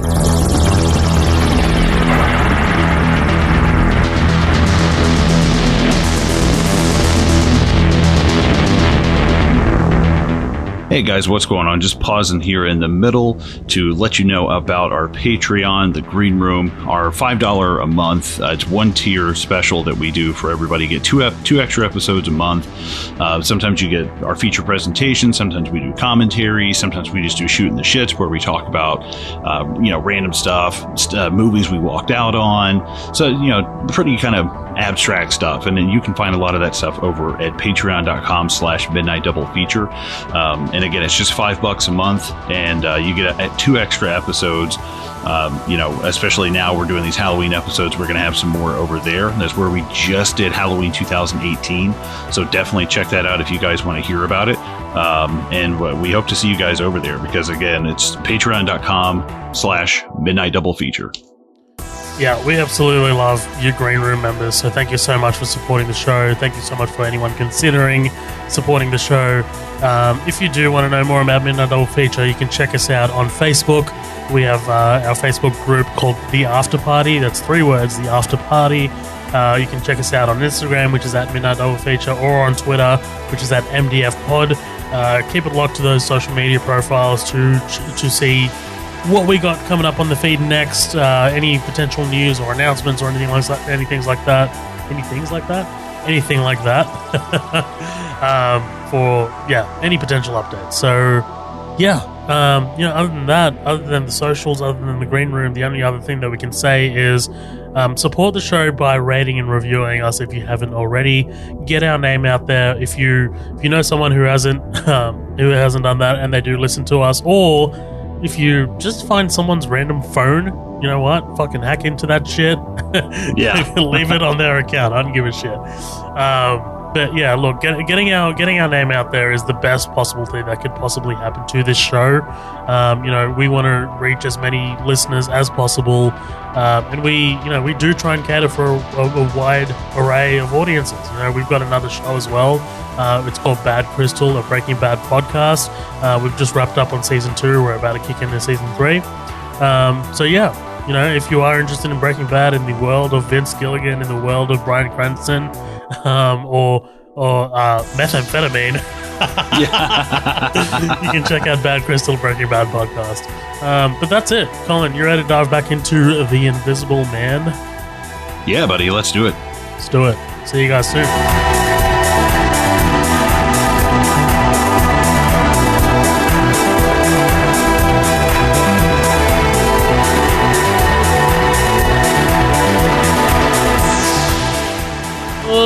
Ladies and gentlemen, welcome back. We are freshly squeezed, ready to dive right the fuck back into The Invisible Man. And this is obviously the moment where Cecilia is heading to the house, right?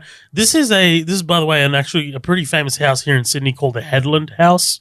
The exterior is this gorgeous, like angled, really beautiful, kind of like house on the hill situation.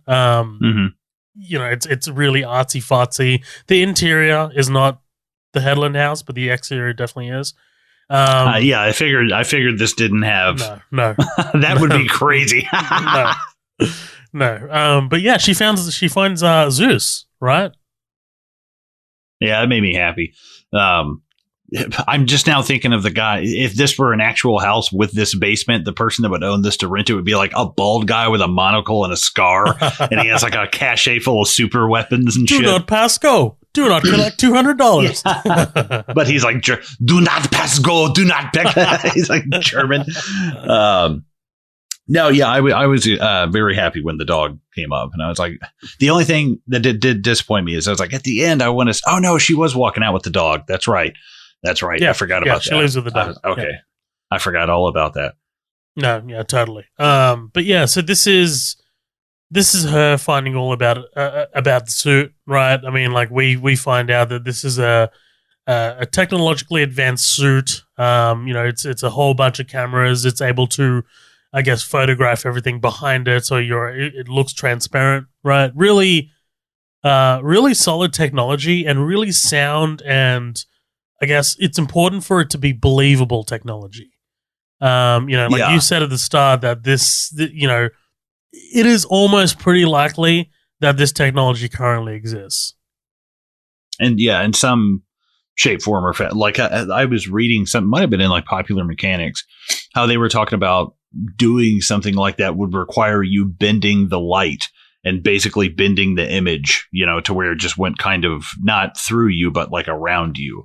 I was like, oh, that's a really interesting concept. So yeah, I wonder to like, there's just some dude chained to a wall in a bunker somewhere in Area 51 who's just like, I told you it's not possible. And they just have all these different horrible prototypes. But yeah, I love the reveal of this thing. This looks really good. I like the digital effect here because it's like you're seeing it without seeing it. It's almost like a person made of ice for a second, and then it starts to thaw and you see all the black. And I was like, okay, so is this a symbiote? Right. But yeah, it's got that. God, I hate all those open holes, man. It's gross. It looks really awesome. Again, I love the sound design as it's being unveiled to us. The music with the violins, it's super dramatic. Benjamin Wallfish did a great job, like scoring this movie. So she takes the suit, but like she doesn't make off with it. She kind of like stashes it in that little closet, which comes back into play at the end of the movie, right? Like that's I didn't catch that the first time. I was like, where did she get the suit? Was my yeah. But yeah, like this is like Adrian's chasing her into the closet. This is I love the imprint of the footstep in the carpet, right? Like this is all good stuff. And the dog knowing where he is, like that's just animals Can't for you. Can't fool the dog. Can't fool the dog, man. Absolutely. So she leaves. She calls Emily. She arranges a meeting at the restaurant, and this is one of the best executed scenes I've seen in a very long time at the movies, dude, at the cinema. Again, I can't harp on this movie, on this scene enough at just how ingenious it is for a director to know or predict what an audience's kind of like reaction is going to be. Because what really kind of takes you off guard about this scene is just how short the conversation between Cecilia and Emily is, right? Like, I mean, Cecilia's not even able to get out everything, whereas in another movie, Cecilia would be able to give this whole backlog of exposition to Emily. Emily will have this giant reaction like, Cecilia being crazy, blah, blah. But no, it happens like right at the beginning of Cecilia's explanation. And it's so profoundly unexpected. Right. Yeah. And I think there's something as well about like if we did have that scene and we were like, oh yeah, and he's got this suit and he's been building, and it's like, okay, well, I believe you. Let's get out of here. Then they would go outside and be like a car wreck or something, But like just to also not that only scene eliminate in Collateral of like fucking Mark Ruffalo getting absolutely blasted by Vincent as they're leaving the club. I forgot all about that.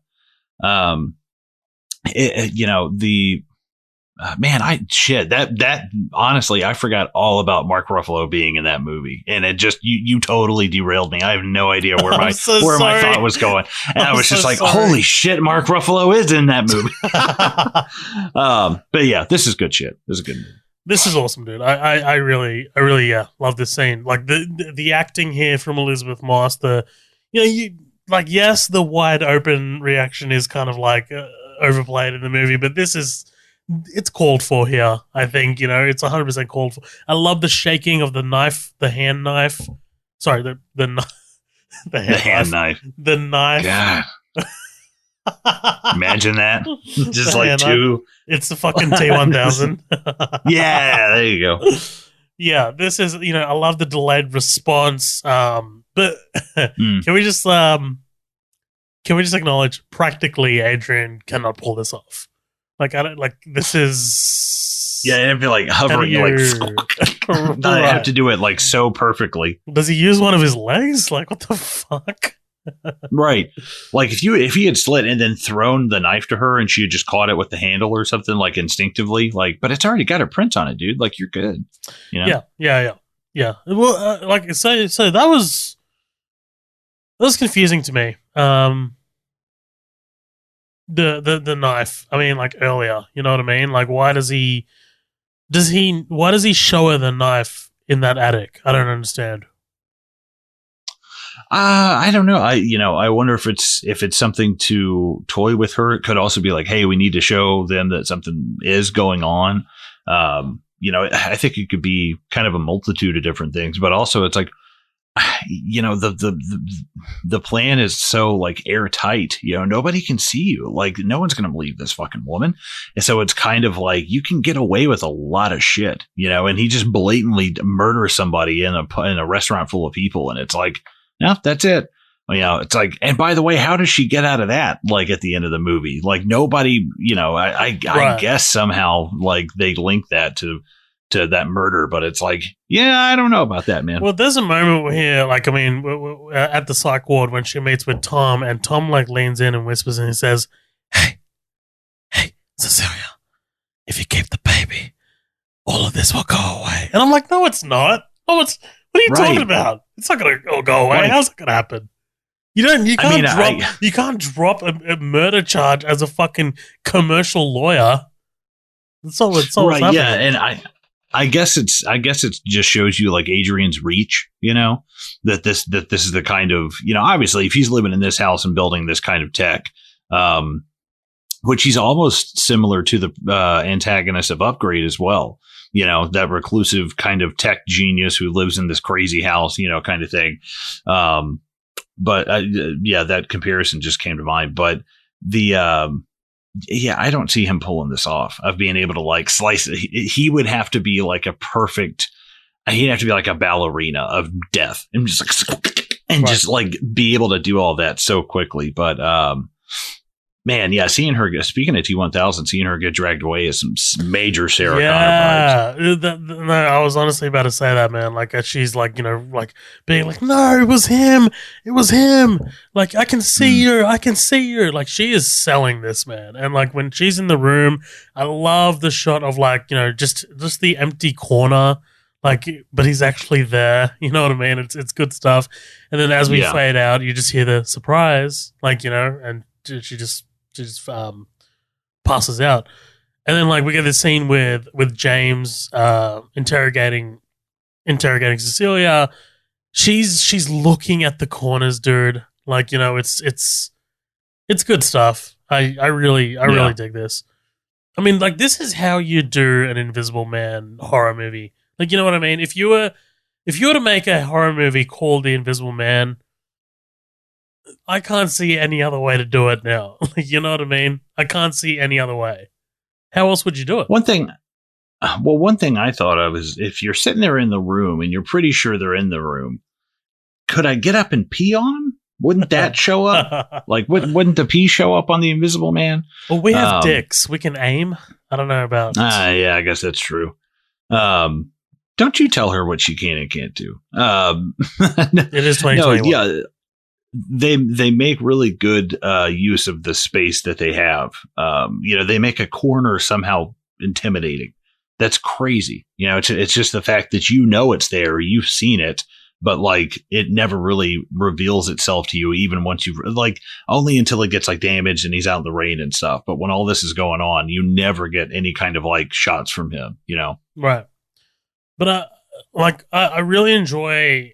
Not enjoy. Maybe enjoy is the wrong word, but this again mirroring the whole battered women kind of like not believing aspect. You know what I mean? Like this is all hearsay. This is all like this is a consequence of your PTSD from him. Like, you know what I mean? Like I that is an angle of this movie that I think is 100% unique to this premise that Leigh Whannell has written. Like, you know what I mean?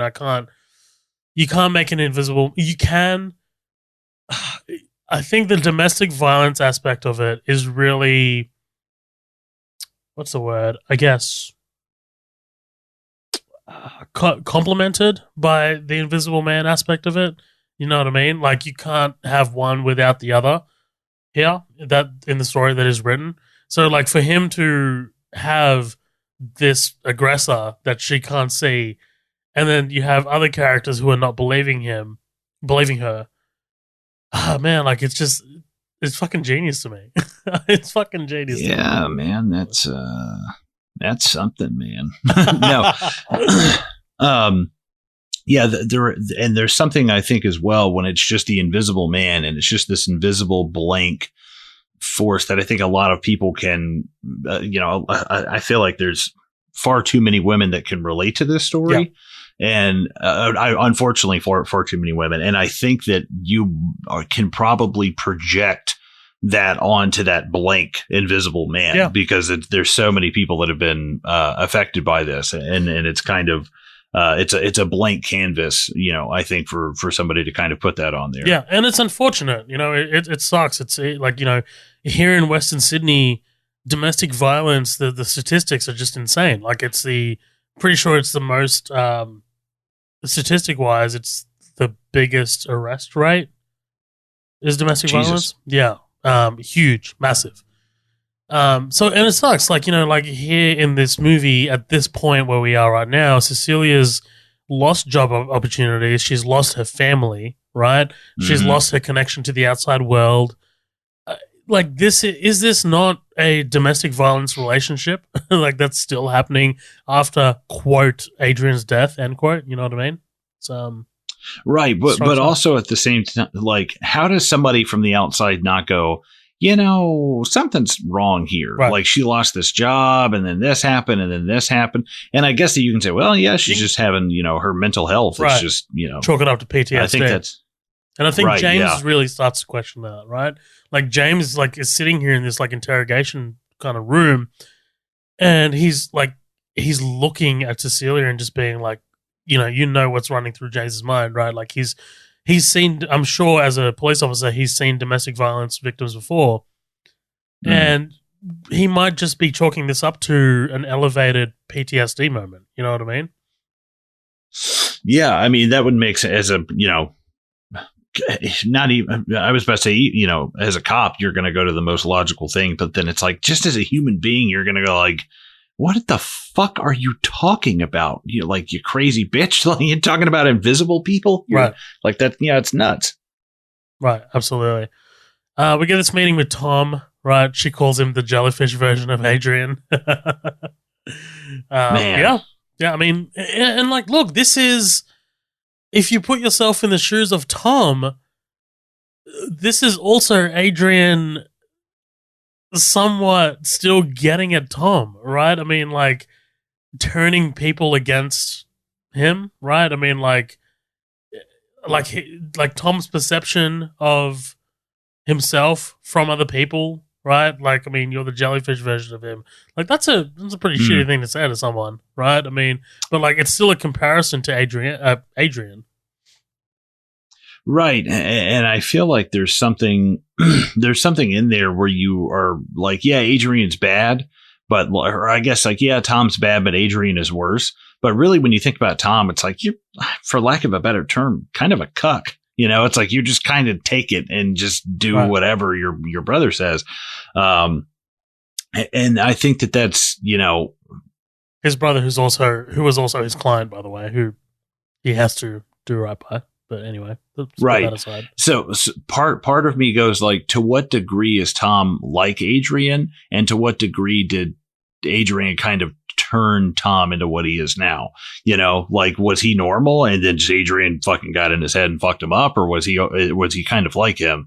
I think it kind of leaves it a little ambiguous. Personally, I like to think he's kind of 50-50. I think he definitely could put a stop to all of this right now. But at the same time, part of him's like, yeah, but nah, I'm just going to I got this invisible suit, got this cool thing going on. I'm going to keep this rolling.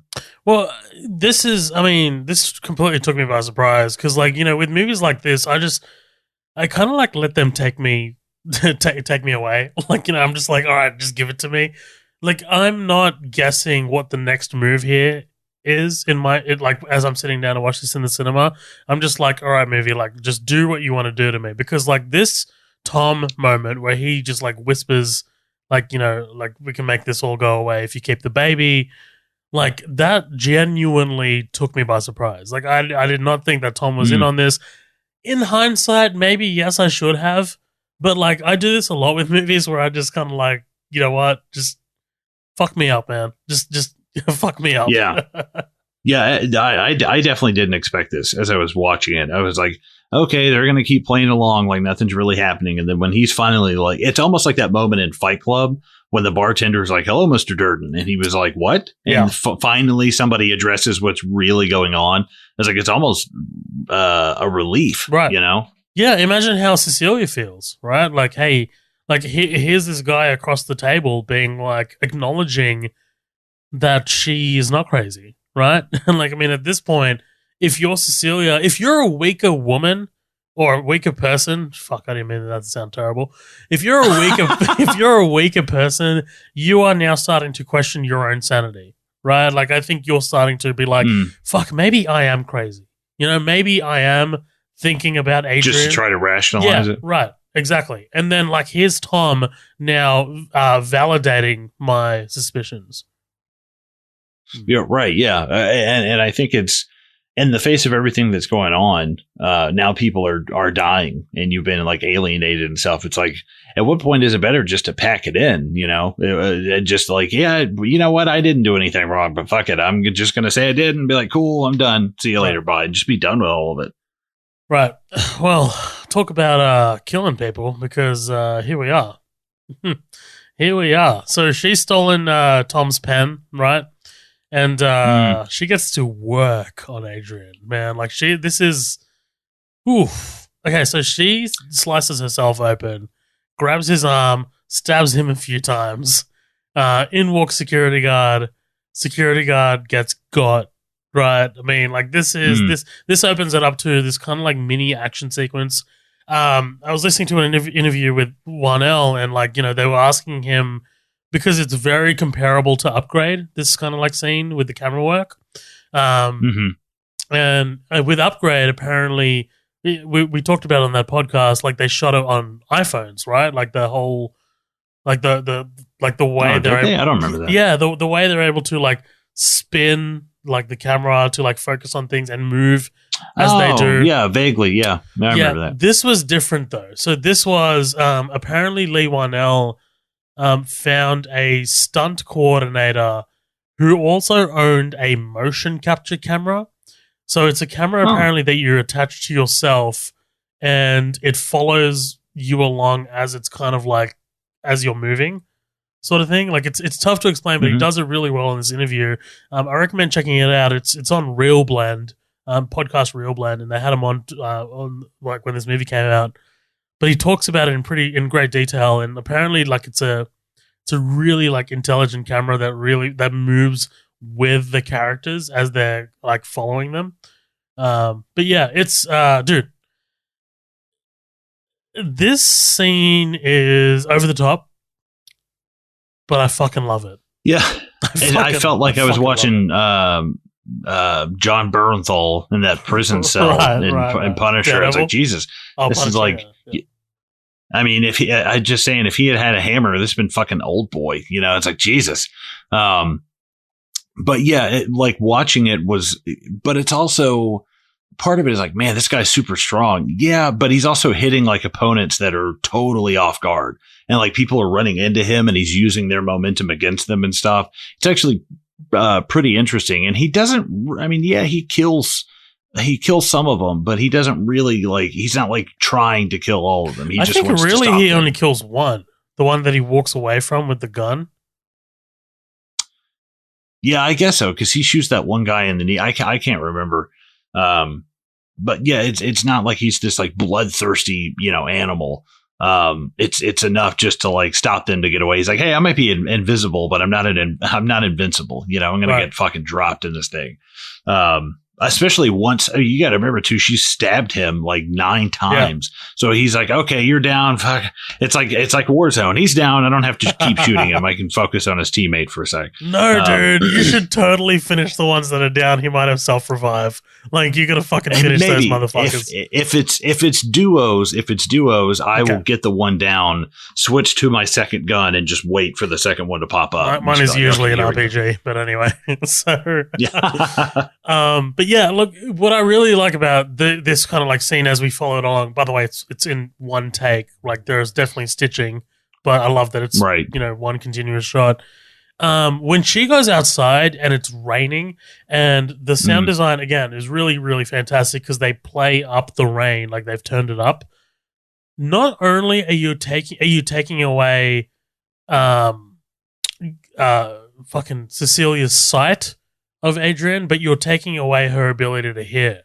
So you've lost two really helpful senses to be able to track this guy down, and that makes it pretty fucking terrifying. I caught that on my first watch too. Like that, like now she's not able to hear him at all. Like, you know what I mean? Like there's no way to able to, unless he's like standing under the rain, which we do see, like, like we see the fucking rainfall on him. But like, yeah, do you know what I mean? Like it's tough for her to, without those two senses, to identify him or track him down. Yeah, I mean, you're talking about like her ability to hear and her ability to see him, right? Yeah. Because I think that it's almost a trade-off. It's like now you can't hear shit, and you're wet, and you're out of your element and stuff, but now you can kind of see him, like maybe. You kind of get like a vague outline of him. But this is also one of the only other jump scares in this. When the back of the SUV is popped up and he's just like right there, it's like, fuck, that's great. It's good because you're looking in the distance, right? Right, exactly. But the voice thing, I kind of wish he hadn't talked. I was like, I would kind of prefer it if it were just silence the whole time. It's like, man, that's so much scarier to me. So much more scarier. I don't know if I said that right, but the fact that they actually get like third party validation, like the security guard gets shot and he was like, no, I definitely saw some dude who looked like a bowl full of like rotten honeycomb Cheerios, like walking around here, like just this big cluster fuck of a man. And it's pretty cool because you're watching him like like coming in and out of it, but like one of the arms is covered up, but like the rest of the body isn't. It's like you look like a what is Chris Pratt say? Looks like a Jackson Pollock painting. I like that. Yeah, and then she kind of like takes this guy's car. Harry, what's going on? He's gonna call you right back. Right. No, don't tell him. Hey, by the way, send an ambulance. He kind of was in a small wreck. It's like, I'd love if she were like, this is his girlfriend. Who the fuck is this? And it just hung up and just to stir some shit up. we only care about Cecilia's problems here because she's the one who's battered. All right, come on. Right? Yeah. It's terrible. Sorry. But yeah. Anyway, like she's kind of like she's racing to James's house, right? Because Adrian threatened Sydney. Right, and this is, this is the showdown. Yeah, this okay. Well, and I like her giving the call to James, and even though James, she was like, "Hey, that's not important right now. Like, why I'm out?" He's like, "Oh, yeah, it is important." And the second she was like, "He is coming after your daughter," he's like, "Okay," like he just like kind of, right there. It's just like, okay, this is the line. We've hit the line here. Right. Priorities. I thought that was a very honest reaction. No, totally. Dude, I love Sydney having the fucking mace. Oh, that's so good. Oh, dude. But this is what annoys me is that she is great and she actually like springs into action and is proactive, is reactive in the best way possible, is like prepared for it. But then when her dad comes in, when her dad comes in and he starts getting fucking rocked in the face, she just starts screaming. And I was like, dude, that is not the person that was in that bed 30 seconds ago. Right. Like, I would love to, like, she's a badass motherfucker to like just wake up and just like, you woke up and chose violence. Like, I love that. You woke up and we're just like, I'm going to fuck you up, dude. To just have that and be prepared, and also using something that we set up way earlier in the film. Is really cool as well. I like that a lot. But oh, sorry, go on. No, go for it. Go for it. I was just gonna say, man, like, can you imagine how fucking terrifying it would be to spray mace and have your fucking entire fucking bedside table just completely just clatter? Oh, yeah. Well, and you think something's landed there, but like if you get up and you run past it, how can you be sure? Right. It could be right behind you without you ever really knowing. I love when he actually gets in there and he starts moving around and shit. Because to see his face of going like, oh shit, like there's almost a look of like it's panic, and obviously he's like, oh my god, my daughter. But I think that there's a part of him that's like, oh man, she was fucking telling the truth. Right, like this sucks, man. Dude, Aldous Hodge's like physical acting here as he has to kind of like fight himself. Like apparently he trained for this for a while, because this would be tough. Like I mean, like especially when like he's being grabbed by the tie and just absolutely he has to kind of like succumb to his wounds. It's good stuff. Yeah, I thought they were going to beat him to death here. I thought for sure. I was like, man, we're going to do this, aren't we? But I'm glad they didn't. I'm glad. Same. And they like very much like a Scooby-Doo cartoon. They take off Tom's mask, and it's Tom. There he is. Yeah. Ah, man, I can't go past the fire extinguisher though. I love that. Oh, yeah. I fucking love it, dude. She's like, as soon as she paints it, she's clack, clack, clack. Yeah, I love it. I love the no hesitation. I love the no hesitation. Right. Like in terms of like smartest movie decisions, I was like, that's fantastic. That's Matt Murdock smashing the pipes to fight Kingpin at the end and being able to see everything. It's like, that's really, really cool. Why do you go to 2004 Daredevil? What? Because that's honestly the first thing, that or Hollow Man. I think they do the same thing in Hollow Man, just to try to make whatever It Follows. I guess they throw the sheet on it and shoot it in the head. But can you imagine I know that it's like, man, people have died and you and your daughter almost died and all of the stuff happened. But I would love if she turned around and she's like, don't you ever question me again. Jesus. Never. Like I would be so petty about that. Like, don't you ever. Like she, like if I went through all this and this was one of my friends and I was the person who was like, that bitch is crazy, blah, blah, blah. And then it came out and it really was true. I would believe her if she told me the earth was flat. It's like, I'd be like, I will believe everything that comes out of your mouth from here on out. I feel so bad. Yeah, no, absolutely. But I mean, like, it happens again, right? Like he does question her because we find out that that Adrian is in fact alive when the police raid his house. He's inside the walls. It's made to look like Adrian set Tom up, right? I mean, like that's what it is, right? I mean, like Adrian set Tom up? Yeah, that's the situation here, right? Wait, I'm thinking. Wait, no, go ahead. Sorry. No, because in the next scene at the police station, you get. Oh yeah, I'm thinking Tom set Adrian up. No. Oh, never mind. So Adrian set Tom up to be the Invisible Man, right? And like he was the one that was harassing her. So Adrian is now above suspicion from the police, from anyone else, from whoever's like but. Obviously, Cecilia doesn't believe that, right? Cecilia's not right. She's not going to buy that. You mean like he made Tom like the fall guy? Basically. Yes, that's what I mean. Right. Sorry. Yeah. No. It just took me a second. I was like, wait a minute. Right. So I've been up since literally 5 this morning, and it's 9:30 now. But the thing about setting Tom up is it feels so much just like leading a lamb to slaughter. It definitely feels just like, man, you push your own brother off that cliff. That's terrible. Yeah. But also like, I want to see the other marks of this suit. Like, is there one, or like, do they do different stuff?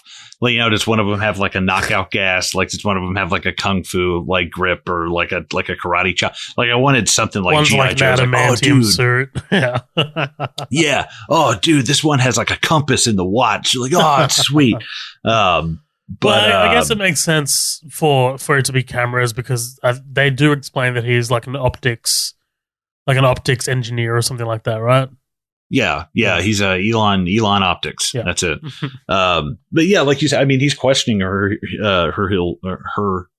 here still, where he's basically saying like, yeah, we found it, and it's set up. It's very convincing, and this is what I was still even questioning at the end of it was, wait a minute, when was, because it really had me fooled because it's almost ambiguous and not to jump just like right to the end, but like, I was like, wait a minute, did Adrian really have nothing to do with that? I was like, I'm not really sure. And I was like, and if he didn't really have anything to do with that, and she was just so stuck on it and that she just had to kill him, I was like, that's kind of fucked up, man. I was like, that's, despite all the stuff, the fact the guy's, I mean, obviously crazy and, treats women like shit, but like to kill him over something like that, I was like, shit, I don't know. And then I was like, oh no, he was in the suit. Okay, cool. Yeah, he deserves to die. I'm cool with that now.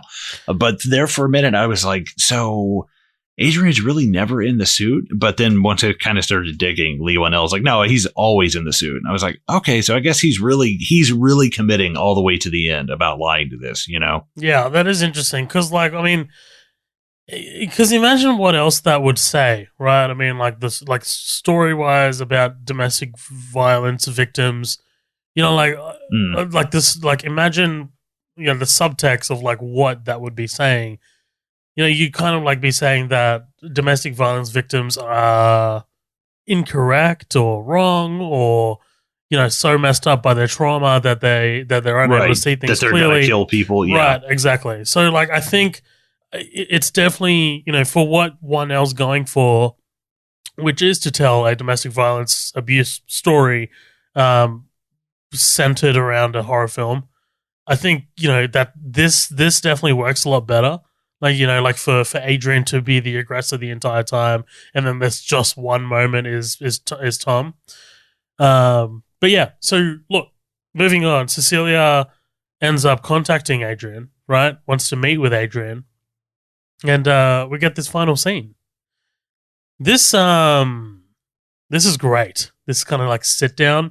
This whole like that food all looks delicious, dude. Oh my god! I love that he had everything. Like, you know what I mean? Like, which one would you go for? You got steak, you got sushi. I'm a steak guy. Sushi, baby. I hate sushi. Oh, I've recently stopped eating meat. Actually, what you eat? Yeah, I'm just done eating meat. But that's the only thing about sushi. I guess you can get California rolls and stuff. I would eat that whole plate and be like, hey, Elon Musk, like, go get me, some of these like tempura rolls, like, why something. Elon? Come on, dude. We keep coming back to Elon. I'm literally looking at him right now, and it's like he's like the, this scene's even the way really well. It looks like a David Fincher movie.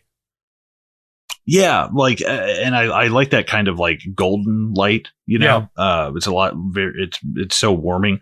But I think that there's something even in like the way he acts and ticks and stuff that, like, Elon Musk, I think, has Asperger's disease. I think is what he said, or I can't, just Asperger's. But I think he came out and said he was the first person to ever host SNL, and I was like, Dan Aykroyd was a member of the cast, and he's like autistic.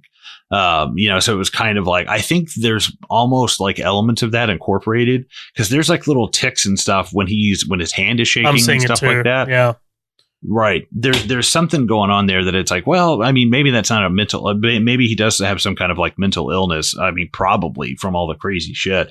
But it's a weirdly, I don't know. Is it a real thing, or is he? I feel like everything about this guy is like a lie of a lie of a copy of a lie of a copy of a lie of a lie. And it's like, is that something that he would just like do intentionally to like, here, I will show you a vulnerability, and it'll draw you in. This is what he says here, right? Like, he's like, you're the only one who gets to see my handshake, right? Like, it's because I love you.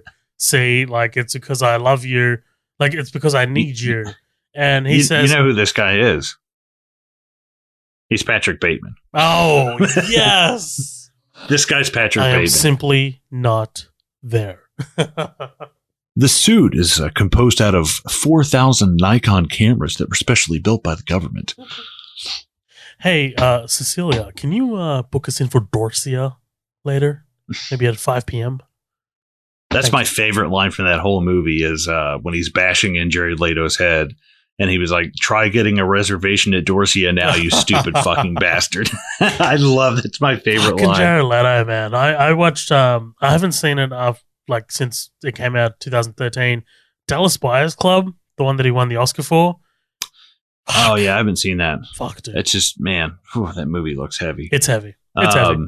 But look, this scene. But she kills him. Yeah. This is before he kills him. This is the final piece of the, I guess, domestic abuse cycle, right? Like, I've learned my lesson, is what he says, and this is, you see this in almost every domestic abuse story when the aggressor is trying to get the victim back, right? That they'd say anything to the aggressor. To the victim to be able to get them back under their control. And it's not true. Like, it's not true. They haven't learned their lesson. It's, they're literally just espouting whatever the victim wants to hear to be able to get them back under their thumb. And it's sad, and it does happen.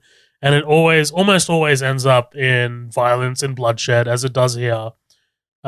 This being the, I guess, better scenario where the victim does get out under the thumb of their aggressor. But I mean, it doesn't always go that way, and it's really sad. But this is, I guess, human nature. This is, if we covet something, we're going to do whatever it takes and say whatever it takes to want to try and get that. You know what I mean?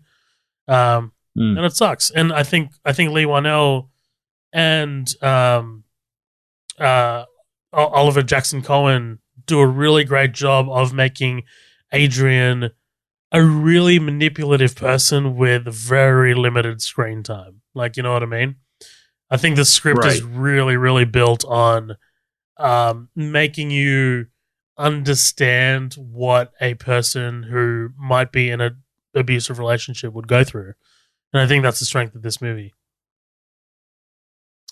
Yeah, I don't know if quite frankly, I just wish it had been Adrian in the suit at the end. I don't know if I need like this extra 15 minutes that they do. Not that it's bad. I just, does it really add anything? That, does it really put anything in there that I need? Like, I guess the plot twist is kind of cool with it ended up being her brother and not directly him. But then it's a plot twist followed by an immediate another plot twist. And I was like, I don't really care for that. Like, I kind of wish this was a little bit more direct, or maybe just stuck to one little twisty move. But all in all, I was like, okay, it's just, I feel like I thought about that too, but I don't think it comes full. Like, I think the apology and the "you should have been treated better when we were together," I think all of that really ties in this cycle of abuse that he's making her undergo. Like, do you know what I mean? I think I really like this scene for this reason. Right. And I guess you could say that's just not his villain play, where it's like, I'm not like, yeah, I'll be the one who does like all of the actual legwork. But when it comes to like actually trying to attack and kill you, I'm just going to leave it up to this dude. And when that happens and you'll see I'm the good guy, it'll send you right back to me. So it's like, yeah, you're not just going to go in there and directly try and kill her. It's like you're going to manipulate her back towards you. That's definitely well within what we know about his character.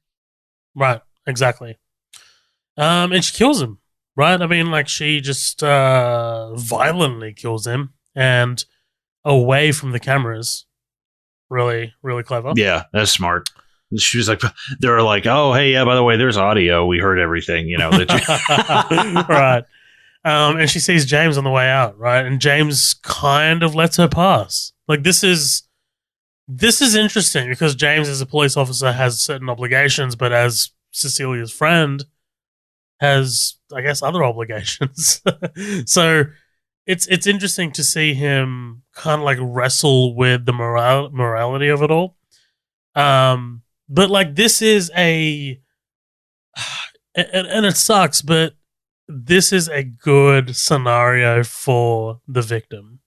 You know what I mean? And it sucks that she had to commit murder for it, but yeah. Right, yeah. It's about the closest thing that you're going to get to, like, peace, restitution, I guess, yeah. Well, think about how at peace she was when she figured out that when Emily comes up to her at the beginning of the movie and she's like, hey, Adrian's dead, right? I mean, like, the next day she's able to go out and get the post, right? Like, she's able to live her life and do things and actually feel free and not in a cage. And it sucks that she was she had to murder murder Adrian to be able to feel that freedom. But yeah, that does happen, fortunately. Yeah, watching the end of this, James, I can't remember the actor's name. I already closed my thing. James, the actor who plays him, like, dude, you would be such a good Cyclops. Aldous Hodge. You'd be such a good Cyclops for the X-Men. Like, that would be so fucking good. Like, he's just got that, like, look to him. But yeah, I like this. It's, everything wrapped up in a bow, but I feel like there's just a lot of shit that happens in 25 minutes of this 2-hour long movie. I feel like there's a lot kind of put in here at the end that I was just like, it's not too many. It's not like ridiculous, but it is kind of like, oh, what the twist, the M. Night Shyamalan from Robot Chicken thing. So I don't hate it. The dog gets to go home. The suits aren't destroyed. She gets to keep one. And I was pretty happy about that.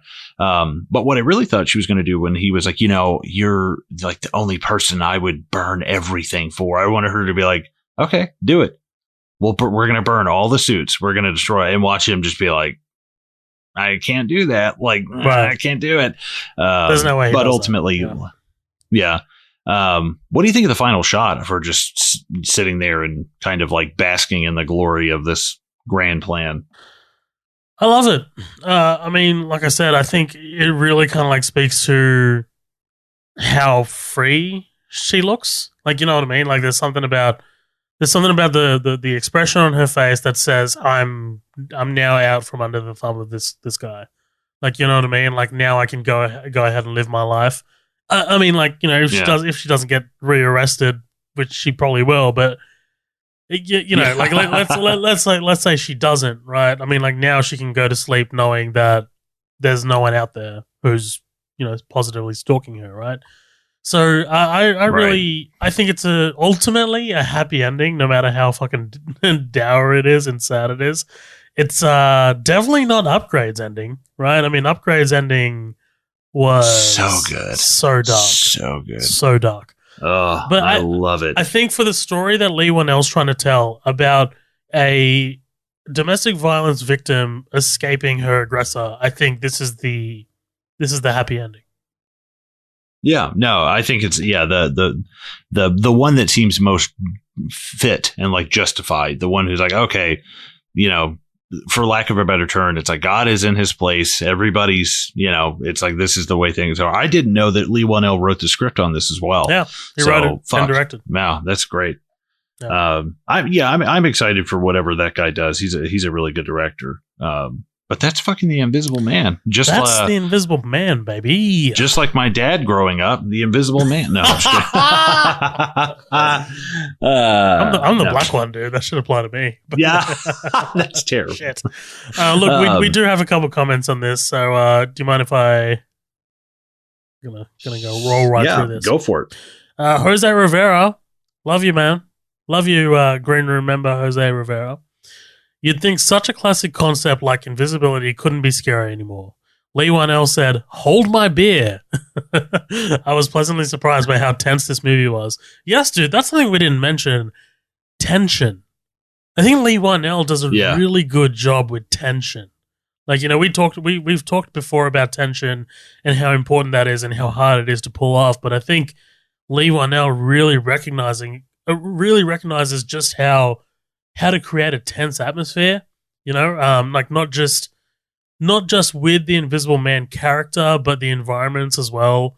Like, the house that she's like roaming through, like, the lighting, the music, it's all very well done. So yeah, Jose, you really hit the nail on the head there, man. Jeremy Derry says, I wasn't sure about this one, but was pleasantly surprised. It's worth a watch. Thank you, Jeremy. Hold on, I'm just pulling up this other. Okay, Danielle Cutter is the heel. I think she's the you in this situation, but maybe a bit more. Maybe a bit more. So Danielle says, whispers, "I did not care for it," and then she says, "Spoilers." Another case of way too much hype by the time I saw it, and that's interesting. Like, hype, we've talked about a lot. Like, because you're coming to this movie a lot later, Colin. I watched this in the movies, in the cinema. Like, I hadn't read any reviews, I hadn't watched anything about it. All I knew was the filmmaker. and obviously a couple of the actors, and that's it. So I think my proximity to the movie really helped my reaction with it. You know what I mean? But anyway, that's yeah.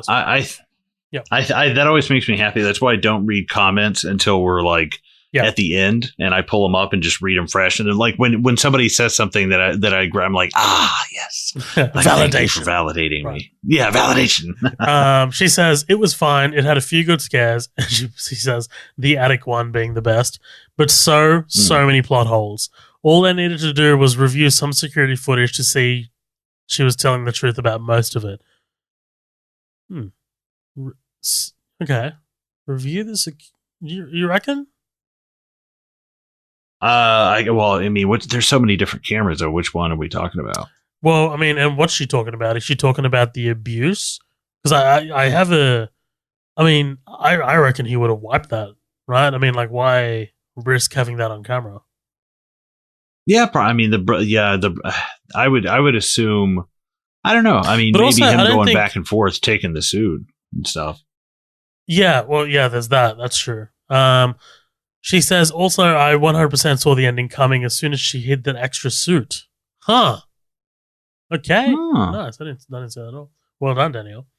It probably didn't help that it was a bit hard for me to get past Aiden being played by Oliver Jackson Cohen, whom I'd fallen in love with during the haunting of Hill House. Yeah, absolutely. He plays Luke in that show, and Luke is incredibly lovable in that show. She says, she concludes with, I don't know, maybe I was in a weird mood when I enjoyed it. Well, when I watched it, but I just did not enjoy it. It's fair enough. You know, it's not everyone's cup of tea. Liana Fallon, thank you so much for commenting, Liana. She says, actually had pretty low expectations for this movie when I saw the trailer. I wasn't sure how, quote, Invisible Man could offer enough of a scare that felt realistic, but I think it delivered. Is it my favorite or the best horror movie? No, but I think it was really entertaining. Yeah, and I think that's what it is. I think it's really... Look, to me, it was one of my favorite movies of last year. I think it really, really hit home for me. Obviously for the past 2.5 hours I've been harping on about this movie, but it's really entertaining, and I don't think you can really fault it for not being entertaining or well made.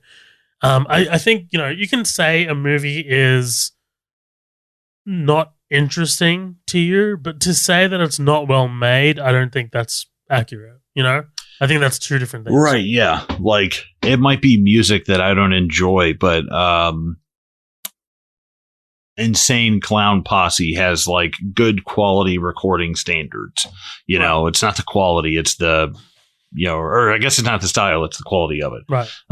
So yeah, I mean, did it redefine the genre? No, I think it's a fair comparison to kind of compare that to the 2018 Halloween that we just did and said like, hey, which one of these is like Halloween obviously has a lot more going on because you've got all this mythology, but I would say, and they're both from Blumhouse, right? Yes, both from Blumhouse. Halloween, yep. yeah, Halloween. So there is kind of a similar feel between them. And honestly, I do enjoy like the movies that A24 puts out, like their horror movies and stuff. But Jesus fucking Christ, some of those are just too heavy sometimes, man. Like I'm not trying to walk out of the theater feeling like I just got fucking shot in the face with Requiem for a Dream. You know, it's like fuck. Right. So I kind of you're not going to put on Midsommar or Hereditary on repeat, right? I mean, like those are both A24. Ari Aster heavy. And it's just like, hitters. Man, good lord, that's a film. That's a girthy bitch.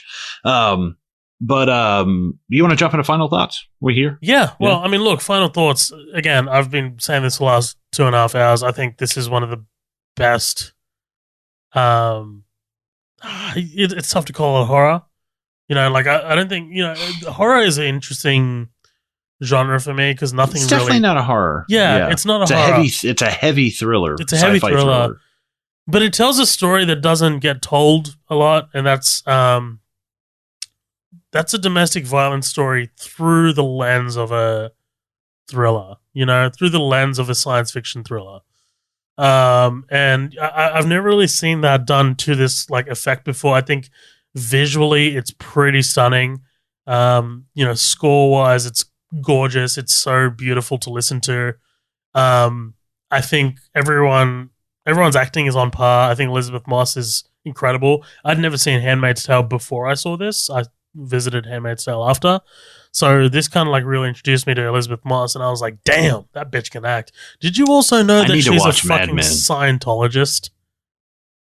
Yeah, I know. I know something about it, but it's like, yeah, I try not to watch it and get God damn it, Lizzie. Okay, whatever. It's like, so is Tom Cruise, but that's true. Makes some good movies, I guess. He's one of my favorite actors of all time, to be honest. But anyway, don't shake your head at me. That's a low bar. Don't shake your. The man commits 100% to every fucking role he's in. Every role. I definitely appreciate what he does, but I prefer like a chameleon, like Gary Oldman or like a Christian Bale. Sure, right? I mean, like Christian Bale's my favorite actor of all time, for sure. But I mean, yeah. Daniel Day-Lewis, it's like, I mean, I don't honestly think it's like everyone's like Brando. I'm like, fuck Brando. It's like Daniel Day-Lewis, dude. That guy's amazing. Bombshell, overrated for me. What? Get out of here, dude. Anyways, I don't know, man. Anyway, look, I love this movie. I'm really excited. Really excited to see Leigh Whannell take more things in the future. By the way, Insidious Chapter 3 sucks ass. That's the one he directed. Is it really? It's the one he directed, yeah. It's bad. It's a bad movie. It's sweaty movie.